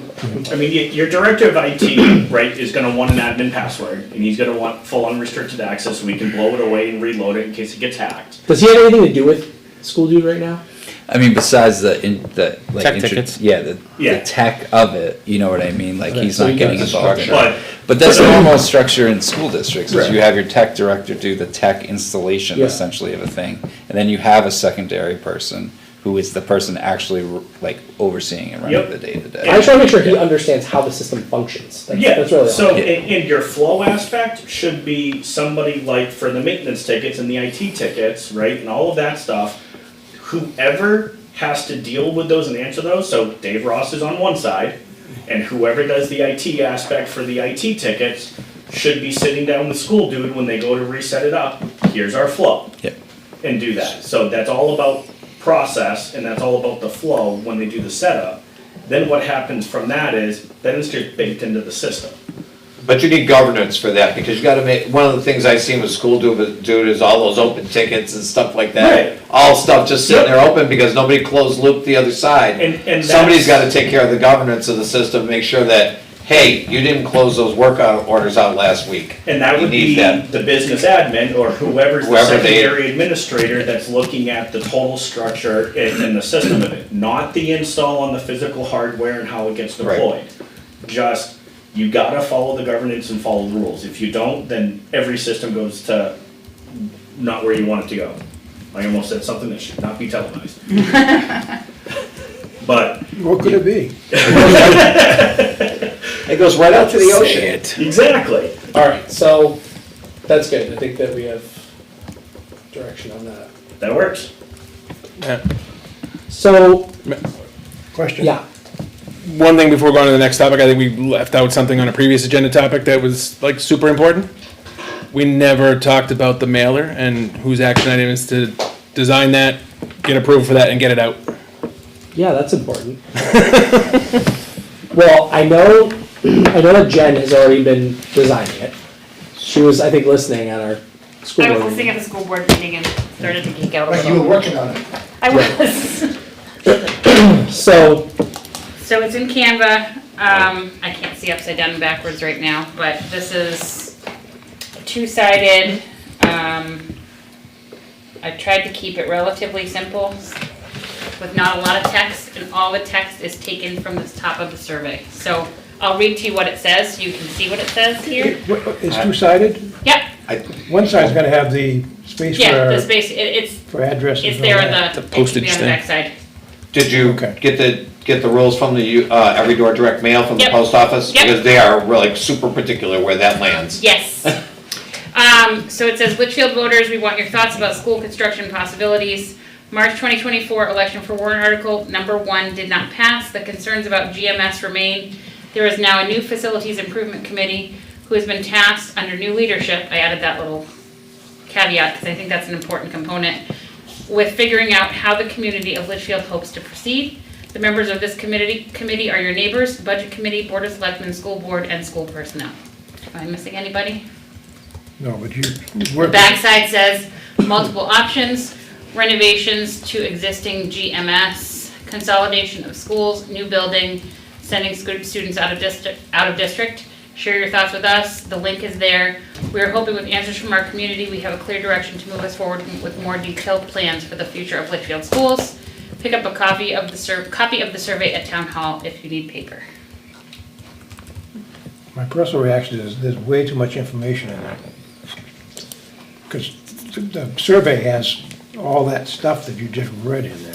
I know, but what's gonna make them wanna open the survey if they don't know Well, what they're clicking Got into? it. Well, I don't disagree, I think I agree with you, there's a lot of text there. Yeah. And I think you need something visually to differentiate it from all of the political mail that you're getting right Orange now. and black, so it's not blue or red. Just, I don't know how, like, if I'm rifling through my mind, how do I see that, like, how do we get something like, I don't know, Litchfield, something on it in So huge I'll give that- you, this one is the banner to make it simple and bold and stand out,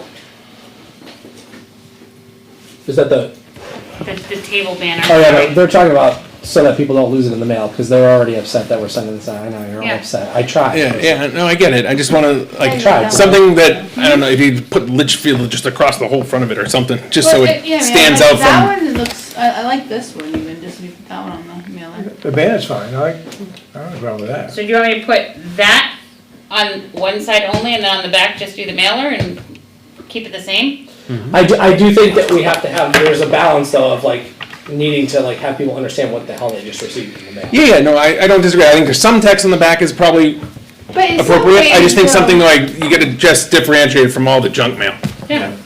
But in some ways, if you give them too much information, then it's easy to check it. If Yeah, you yeah. kind of like, No, I wow, don't- no, I'm kind of it's curious. a delicate what this is balance. about. Let me- Does that have the district plug on it? I guess Say what I'm again? really, like, District what I'm really wanting for this specifically Logo. is, No, this is, the people that are not That. out and about, the people that are not connected to the schools, like, But that it's have no about idea that, we're so we put asking it for on this the stuff, like, this is our best bet at getting them Yeah, to no, I get agree. to get conversation about responses. not connecting. And so I just wanna make sure that they have enough context Like, that's like who I'm specifically thinking of. Can I clarify a question, because I know in the past on the first, the thing I did for the voters box, or the voting box, there was a conscious effort to take the Litchfield logo off of it, the Litchfield school logo off of it, so that it's not tied to the schools, this is tied to the committee versus the schools, to identify who this is from, like the three No, people. it is coming from the school board. This is a school board activity. Yeah. Right, but it's not coming from the school district, so it's not got the Litchfield logo on it.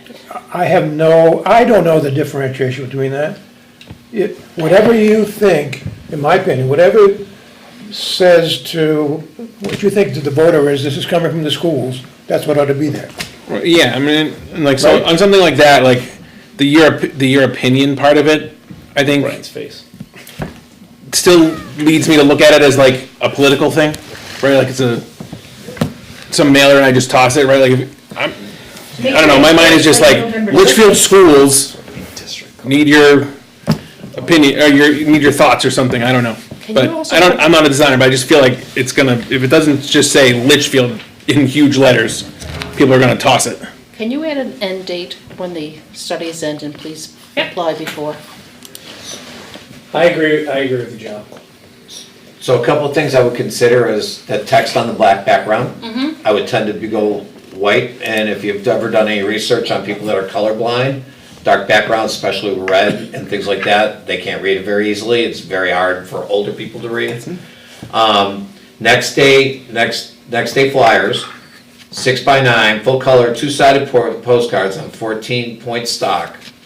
For 4,000 of them, because you're gonna need about 3,200. I thought you were about to say $4,000. I was like, I can't, guys. No, Let me go back. 3 business days, $443.20. Beautiful.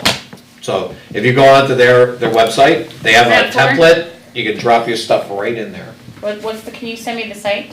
Yeah, it's Next Day Flyers, just like that, Do they nextdayflyers.com. address them and mail them and everything too? Yeah, they have it, so they'll put the NASHA and the post office stuff right, it's all on the template. Do they get delivered to your house for that price? No, that's for No, the, you gotta go to the post that office. and gets the that's card, then you have to different take it price. to the post, you have to go on to every door direct mail. Yep. Take care of that piece, then you take them to the post office, drop them off, they need to be bundled in packets of 100. There's an option here, have them bundled in packets of 100 slip sheets. How much is the postage, do you know? The postage is gonna be whatever the post office charges, I don't know what that is. It's like 70 cents. No, if you do there's a bulk mail direct postcard. mail, it's like Bulk mail, 22 it's cents bulk mail. a Yeah, it's a piece. lot less. Bulk mail postcard, so it's like in the 30s. But 6x9 is a nice size card, so it gives you plenty of information, plenty to put your fonts in a decent size. And I would keep the colors lighter, just for, it's easier for people to read. That's my 10 cents, and I'll get off my bandwagon. So what do we wanna do? Well, so I guess, how do we get that image out so everybody else can see it? Because looking at it on your laptop screen here around the table is a little difficult. I can project it, but I think it's gonna be a problem to get it out for people that are not tech savvy to open up a Canva. It's gonna be a little much. Download as a PDF and send it in. I was gonna say, can you screenshot it? Yeah. You can download So I it can in download it multiple as a forms. PDF and put it in the group, I think. All right, so if you're gonna do that, then, But the longer we wait on this, well, no, we just have to, like, I think if you're gonna send it out Hey, today. Jen, yeah, to your point of subcommittees, why don't you guys figure it out? You and the, I was going with whoever Jen came up with. I wanna go with something that's at least, that's a little brighter and get their attention instead Alright, of so do darker this. and drop into them. Send it out as a PDF tomorrow morning. do we wanna put it on a, like, totally different color? I put it on orange tied to GMS thinking hopefully that would connect to GMS, but you want a different color completely? A lot of people would never connect the color orange to GMS. I don't think that's that's a good, because you're an educator, you know that connection, but I don't think the rest of the town would necessarily think that.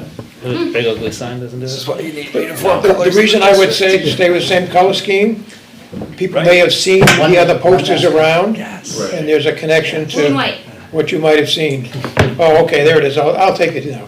What? blue and white. So, Just why don't we do this? Why don't you do the PDF, zip it out, and then if you have comments by my Friday, comment. before This is my Friday. comments. No, but just put them in That works. by Friday, and Friday's the day that we're gonna send them out Yep, to whatever that thing was. nextdayflyers.com. That. So 3 days. Who's gonna It'll do be that? here. Jen's gonna Friday send by it that out. time, so we You're all- can do it if Friday. you had That'd be great. additional, Well, can we do Friday at like 9 a.m.? 'Cause Yeah, yeah, I'd yeah. like to not Thursday. be here till midnight on Friday. Wait, I'm No, here no, no. anyway. Wait a minute, no, I'm already here because I have school dance on Friday, so I got no, time. no, but I mean, I'm saying we should have your responses in, we don't need a whole lifetime to do this. So have your responses in by Thursday night, and then that way on Friday, Jen can Send it out. wrap it up and send it out. If you have comments, if you don't have comments. She'll give one to each kid at the dance as they leave. I'll give one to each kid at the dance and, Yeah. no. Okay, we're, we're And then, so we're gonna get them printed, and then who's got the action item to take them to the post office and get them mailed? I mean, once we get them, Who has someone from the copies? SAU, whether it's me Yeah. or Renee or Julie or Or- Ann, someone will Or go Deb too can and go take get care of them. it. Someone who's also able to pay for them, I'll have to take them to the. I was gonna say, Agreed. who has Yeah. Who has the company credit card Yeah, and can so go get that someone from the done? SAU can do that, 'cause Okay. we do have the card. And do we have enough money to pay for it? Yes. Yeah. Okay. Based off that initial estimate and what I know the mailing costs, if you do the door-to-door mail thing through the post office, there's like you get a discount for doing like a door-to-door mailer type of thing. I think the last time I mailed the town, I did 3,000, and it was like $700. Yeah. So I think we'll be well within the budget. perfect. All right, The banner itself takes 48 hours, so is everybody, if I change this to put Litchfield at the top, and then put. That is the banner I'm okay with. That's the banner. Yeah. The banner I'm It's okay going on with. the table, Yeah, right? That I And I think to me moved is the- I different moved the than QR the code mailer. up. Perfect. That So way it's the not on the banner I floor. can order tonight, so that we can make sure to have it before elections. I Yeah. would still add the take it by date if we have a On cutoff. the banner though, we're gonna be at the election for that. Okay, Yeah, that's. Yeah, we're using it at the table. I agree for things that are not managed, for sure. okay. Yeah. So Staples, so I looked at Staples for the table banner, a 2x6 is like 80 to 150 bucks depending on material quality, and they can usually do like same day, or they offer same day, but I think the last time I did it, it was like 3 days, 3 days. and then I could go pick it up. Well, you were building on a site already, weren't you? Hold please. I mean, as long as you're not spending $1,000. No, I was gonna say, for like the wall of heroes, like A 2x6, GMS, those are with 24 printing hours. is like $48. No, done. Okay. All right, so the next thing that we had on here, because we want to always be respectful of when we put things in the parking lot, to not leave them in the parking lot, Ron. I'm gonna be honest with you, I was only able to re-skim through this. I know that you're the one that put it on. Do you want to just So- tee this up?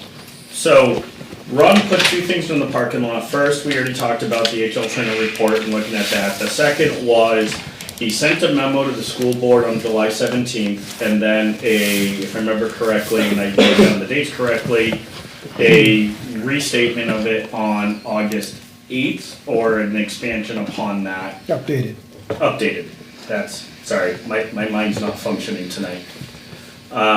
So the intent is to give the time, as we did in the last meeting, was basically state the case, we can vote on, do we wanna bring this out of the parking lot and discuss it in further detail at the next meeting or a later meeting, but it's essentially state the case and bring it out of the parking lot like we did with the HL Turner report. Well, I guess my question, Ron, would be, some of this, like you've started talking about earlier, and did we, No, if you read what I sent out, I only want to address the issues related to 3A.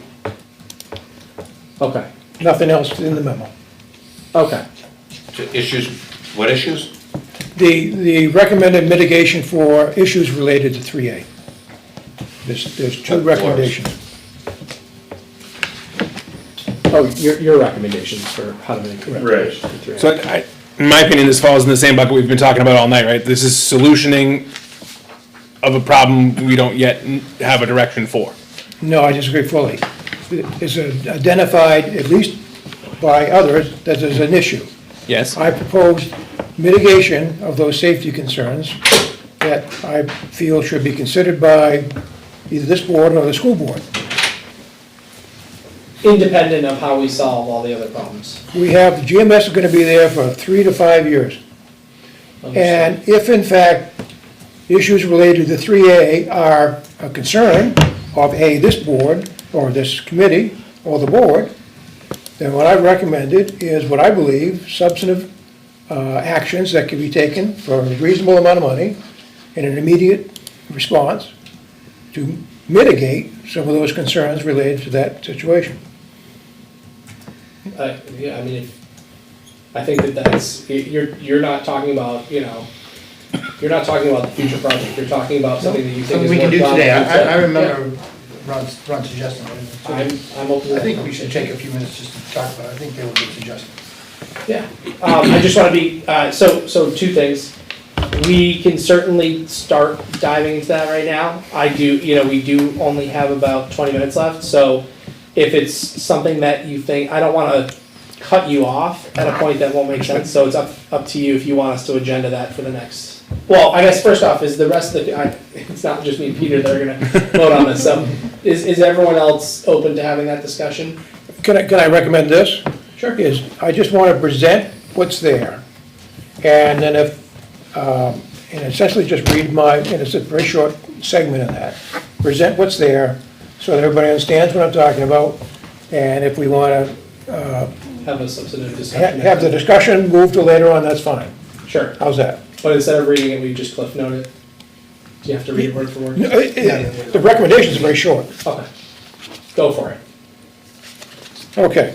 If you've got the memo, it's actually on the 4th page. You do type this. And it is, begins with, under the heading of mitigation solutions.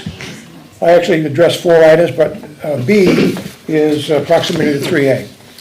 So proximity to 3A and concern for child exiting building and wandering onto the roadway.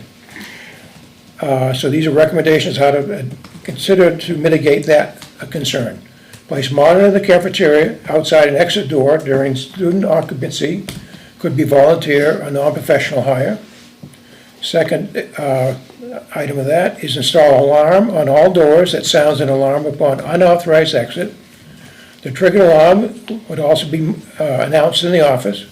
Commercial alarms are approximately $1,000. Assume additional $2,000 per door for installation. And alarm announcement in office. Doors requiring alarm is approximately 12. Cost estimate for alarms is $36,000. Install additional video cameras for complete coverage of the entire building with monitor in the office.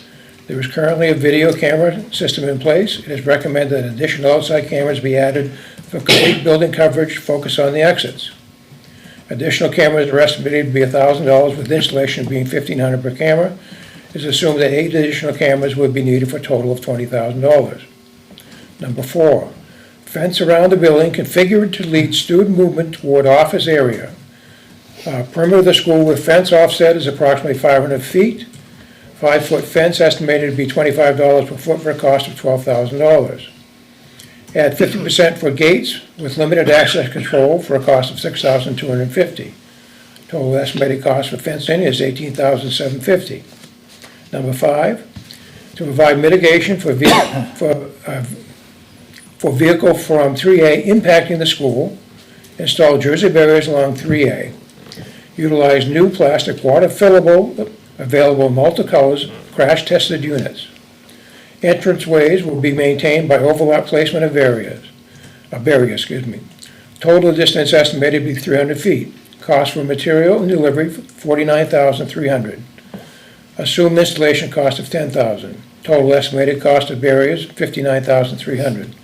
Total cost for mitigation of proximity to 3A is $134,050. So that's the first element. I'll just read through the second one. The second item related to 3A is traffic congestion at 3A during morning drop-off and afternoon pickup. First item, implement no left turn for non-buses from 3A during opening and closing time periods. Eliminates biggest congestion and safety concern due to queuing of southbound vehicles in the travel lane of the highway and crossing onto oncoming traffic in an attempt to get spot in the drop-off lane. Storage shoulder on 3A backup to Pinecrest is 1,900 feet, much greater than the driveway distance contained in the former proposed new school plan. Cost for signs at the entrance is $2,000. So that's the recommendations. All right, so we still have a little bit of time. I mean, I think it's worth having just, some preliminary discussion on this. And obviously, like, the administration has to chime in on some of this stuff, because some of this is stuff that only you can tell us about how it would actually function, right? So I know for a fact that hiring a monitor to sit in the cafeteria is gonna be near impossible, only because we've been trying to hire monitors, as it is, I think. Right? Don't we have lunch monitors though? But we have trouble. Not We dedicated just, just to the door. you have to what? He's asking for a monitor to be dedicated to Right, the but- door. So the We have person monitors. in I mean, I would assume that the monitors in there would be like, hey, don't go out the door. So like, isn't that one already kind of covered? To the extent that we can cover it, I think Right. so, right. Right, so, And it's not a full day gig, it's just when lunch is going on, or whatever's happening around in the cafeteria. Don't the emergency exits have alarms on them too? That's what I was saying. No. Of all those things, if you want to. Movie theaters, though. I could get behind the door to the alarm door.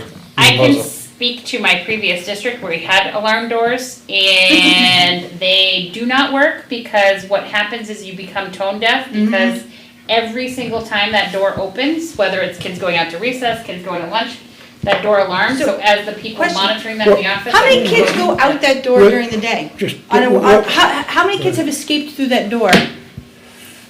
Has anybody escaped through that door? A couple of, but usually they have an adult with them. Right, so it's not like like this is, So is this a real problem we actually have, or just? that's what I'm getting to. Yeah. I guess like not up to code anymore, but is that an actual problem that's happening at the school now? Are there kids eloping from the school daily? Are they trying to go through that door though, that we're actually? Well, I don't even know what door we're talking about. So the reason that this is, I think the cafeteria door in the corner. No, the one down on the 70 section, and The actually, scary store is the 30s building door. Oh, yeah. what is that? The one by the 30s building. By Route Yeah, 10. right, that's the one I'm thinking about. And to his end, I mean, I support that particular problem. If you got a kid that's upset we have kids with all different kinds of abilities and emotional levels of maturity. If you get a kid that's upset for something and he decides to run out of a classroom, runs down the hallway, hits the panic bar on the door and he goes out, he is right there at 3A with 40-mile-an-hour traffic. It's close. I would like the alarm the alarm on the door would not be to address this particular issue that we're talking about. I think it's just a good idea to know when the building has been, for lack of a better term, breached, because we can't have eyes on it and everything. One thing that someone brought to me, and I have not investigated the price or the cost or anything, is that there are certain doors that have I can't remember the term, but it's a delayed access. They use them in like memory care wards and maternity wards. It's a push bar and then it's a 15-second wait or a 10-second wait before it actually like engages open. I think we could look at some of the exits like for that. Because oftentimes if we're talking about a child eloping, usually there's a chase involved and if we could buy a couple of seconds. But to Ray's point, if they do breach, they're there. That's why the fence is I was important. gonna suggest the same thing, the memory care. I went to visit a friend over at Bridges the other day, and when you go into the building, you sign in, they give you a tag, so you can get through the access control without setting the alarms off. If an inmate tries to do that, they're going off. You'd have the same way. we would just have to make sure that complies with the Staff could fire. have something to deactivate it and. And remember, these alarms Those are are wire only, notification alarms. will only go off when unauthorized access. Right. When you go in and out, right now, there's key cards to get in and out, Not on every door, but yes. but they would be linked to the key card. So if a teacher is going out the door, uses the key card and out they go, the alarm does not go off. Doesn't go off. And that's I'm just saying the delayed thing, we'd have to make sure that the fire, just like with the, Probably fail with the safe though. with the fences, Yeah, right? Like you have to make Uh, sure that that's actually. I'm pretty sure they tapped into the alarm system. So much like when you pull a fire alarm system, all the doors close that are on the magnets. I'm pretty sure that those are tapped in too. So if there's an alarm pull, it's not that they open. No but delay. You can no do delay. it. There's 100 different ways you could figure it. The point being is, the recommendation is to consider alarming the doors that announces when a child is leaving the building, so somebody knows, can respond to it. Like the rest of them, there's a fence that controls, so they don't go out on it. If they do, it's directed up towards the classroom. You have video cameras that when the alarm goes off, you're immediately cues to where it is. You see what's happening, you can respond to it. The monitors is an option that is a possibility. We just have to also know fencing wise, like if you're restricting movement within a certain, distance of the building, does that meet fire code? And obviously that, remember, this is just a proposal, I get it. This is a proposal. Also, if I could address the fencing part, which, besides the cosmetic I just don't like, but the actual effect of it is, I don't know how that would solve that problem and keep the property functioning as it is. So for instance, outside of the door by room 10 in the 30s building would be a place where you'd want fence. Well, there's also 6 parking spots there that are, like, they park 8 cars in there, we don't let them, but there's parking there. I don't know how the fence would work and still the parking. Each one of those gates, Oh, there'd be gates there, and they would have key cards on them, just like you do the doors. I don't think you're at $15 a square foot then if you're using, I mean, are you talking about like when you go into a storage facility, No, he's talking like Gates. your parking spots are here, your fence is in front of those, like the parking spots are outside the fence. And then you would have a gate to get into the fence before you got into the door of the building. Or inside the fence if you're putting the Parking lot fence is up right up to closer the to the building. road. The point of it is, we don't need to design it. The concept is put a fence up there to contain the kids. Realistically, the fence is probably the better option, because even if you look at it, by the time somebody from the office gets down there to snag the kid, they're across the street. If you put them all in, then they all work together. So we also have to consider the extracurricular activities with that, because like case in point, I pick up my daughter from after school I was care. gonna say, And. I hadn't even gotten to the cafeteria. I Right, was just and at they one use door. that, and they use the exit by the cafeteria. So all the parents, when they go to pick them up, is in that little bus loop by the 30s in that door. But there's a teacher there with them, right? Not staff of the school. They are. They all come out the doors. They're aftercare staff by, Adult learning center. But they still have access to the building. They gotta have a key card to get in and out. There's an adult with them, they just go running out. Yes, they're All right, so they- adult, but they're not necessarily staff of the school. So the question is, But they have access, they have keys. right, do they have keys, do they have a key card? So we just have to think Okay. I think that's across. all stuff that we can burn that bridge when we get to it. Right. So I guess It's the an biggest idea. question becomes, we're at $136,000. Yeah, and that's rough order of magnitude. Sure, I right. think it's. And so the question becomes, and again, I know that this is the chicken or the egg with this school, so I'm fully acknowledging that, right? What, do we wait until we get the survey results back to see is the direction, because if the direction is change the footprint, right? It may be, one of the renovation options is to sort of remove, not the 30s building, but remove the first portion that is closer to the road and build, if you were gonna do a renovation plus addition, build at the back of it, right? So that could impact. But I don't think we're talking about doing this today, I think we're just talking about it as an idea, whatever the. Well, my understanding was the reason that we were bringing this out of the parking lot now proactively was because this is something that's worth doing regardless of what ends up happening with the school, right? Right. I But mean, the- Ron introduced it by saying we were looking at least 3 years Right, before we, we're talking 3 or 5 years. we're Right. still In using the most school. cases. And Right. do we wanna leave this Right. condition? And that's my question is, are we comfortable with proposing, and I'm not saying I'm not, I'm just saying, are we comfortable with proposing $136,000? Or would we wanna know what the, Not today. Let me Can I, get back I mean, up. can I just say that I. Go ahead, Marilyn, there please. are- There are some things on here that I think could make sense, but do I support $135,000 worth of items? No, there's some of these things that I don't think make sense, including the most expensive one. Which is the what? The barriers. And that's in response to. Jersey barriers? Yeah. Well, I'm thinking about the fence even, do we put razor wire on that or not? But when you called it inmates, I was like, oh. Well, that's, Those poor turkeys trying to get over the fence. the, Oh, when the pigs get stuck in the, and the Yeah. turkeys Oh, get geez. stuck in. That would make fun. It's right across the street, Rick. so So some of these I think recommendations. it's worth discussing, and I think it's worth discussing timely, But I'm just saying, I don't think it has to be an all or nothing proposition. I think we should. Each one of these is independent. Yeah.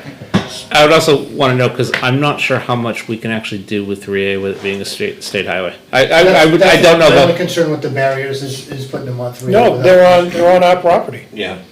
So I think what I'm hearing is, it makes sense for us They're on to agenda this, to talk about what we think, as a committee, are the items on here that we think make sense prior to having any sort of direction otherwise. And then we can go get answers to those types of questions, right? Like if the committee says. And then you got another thing to consider. We've all sat here publicly in a public meeting and talked about how dangerous this is. So now you've got a problem, we've identified a problem that needs a fix. Well, I would still be curious to so when it gets to me looking at it, I'd be like, so we're talking one kid a year, are we talking one kid a week, are we talking one kid a decade? Even if And it the is one argument- kid, Yes, do you want the town to be responsible for one kid? But the reality, when we're talking about the Bill amount of. and I don't always agree, but we agree on this one. But then at that point, let's hire a bodyguard for every kid, and then everybody's safe all the time. There has to be a break point, right? So Is what you're saying, are you just making a natural selection type? No, what I'm saying is this even a problem, or is this a hypothetical problem? It's like, we have the door. Last year, right? Is it more? I don't know, he created it.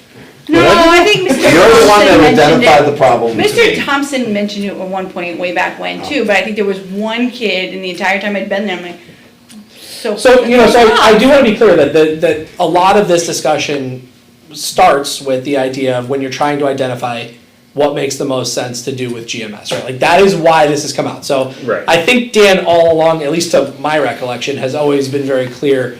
It's not that we have people running into the road on a daily basis. It's that we obviously have a potential, and if we're going to do something, it would make sense to try to address this. No, I appreciate that, but that building's also been along 3A for how many decades now? If we've had, so I need Carrie, to. you're jinxing us. I'm trying to, like, the Start out by understanding. saying if you raised something, you weren't up to wanting to debate whether it was real or not real.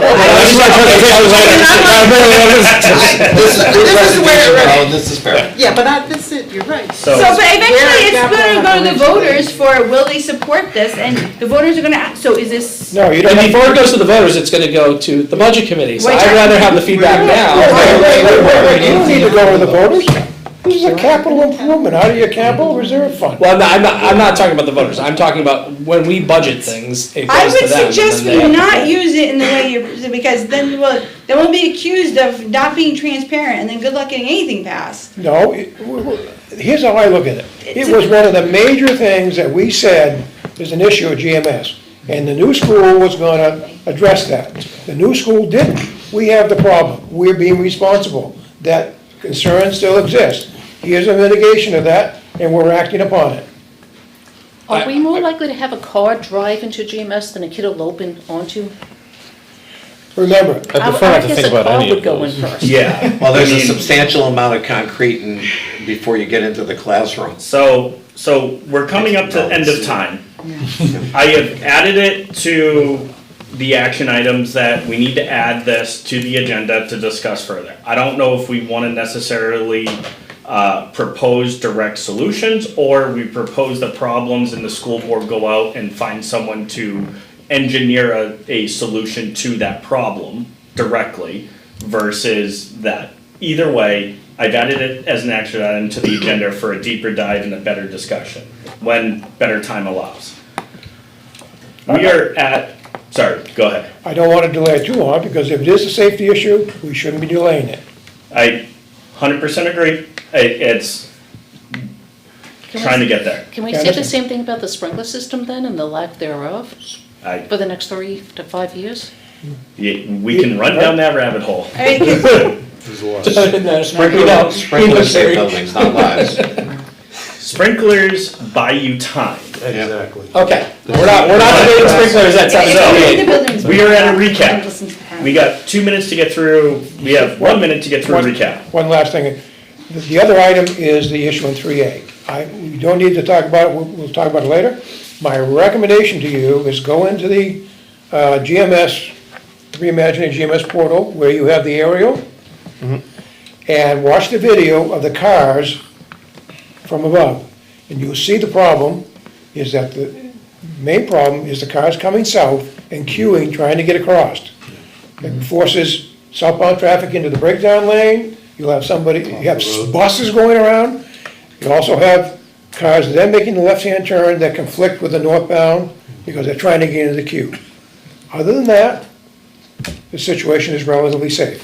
A sign saying no left turn during the hours. We can't do that. Why? You have to go to DOT for that state highway. We can't add that restriction. Yes, you can. You can put a sign up.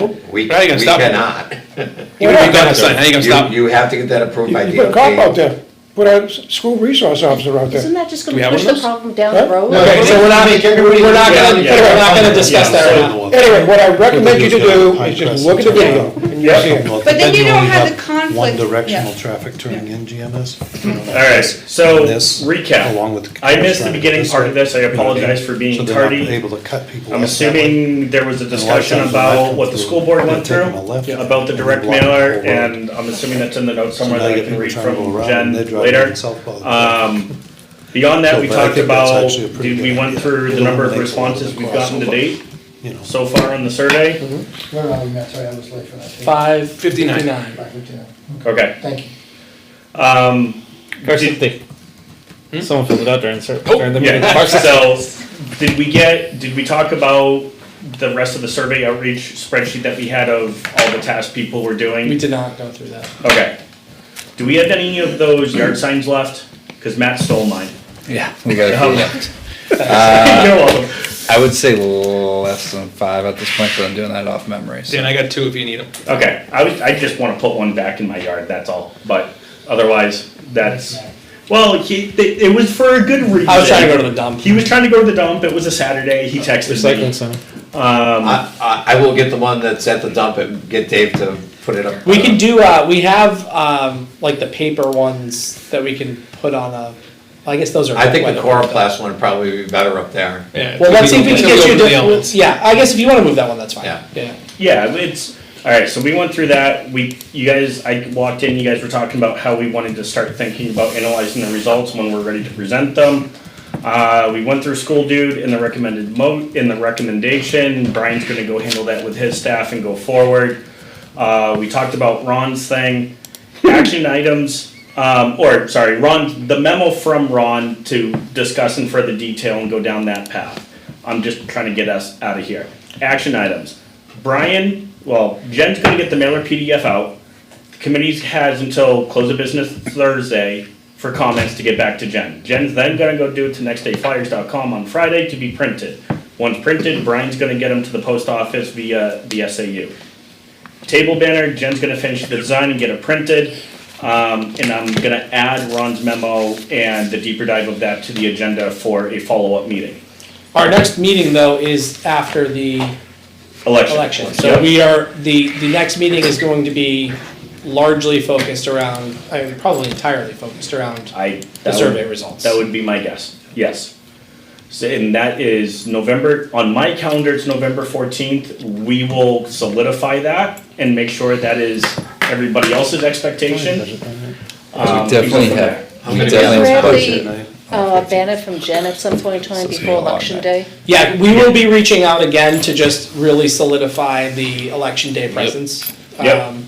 I think I'm gonna be able to take the day off from work, so I'll be able to.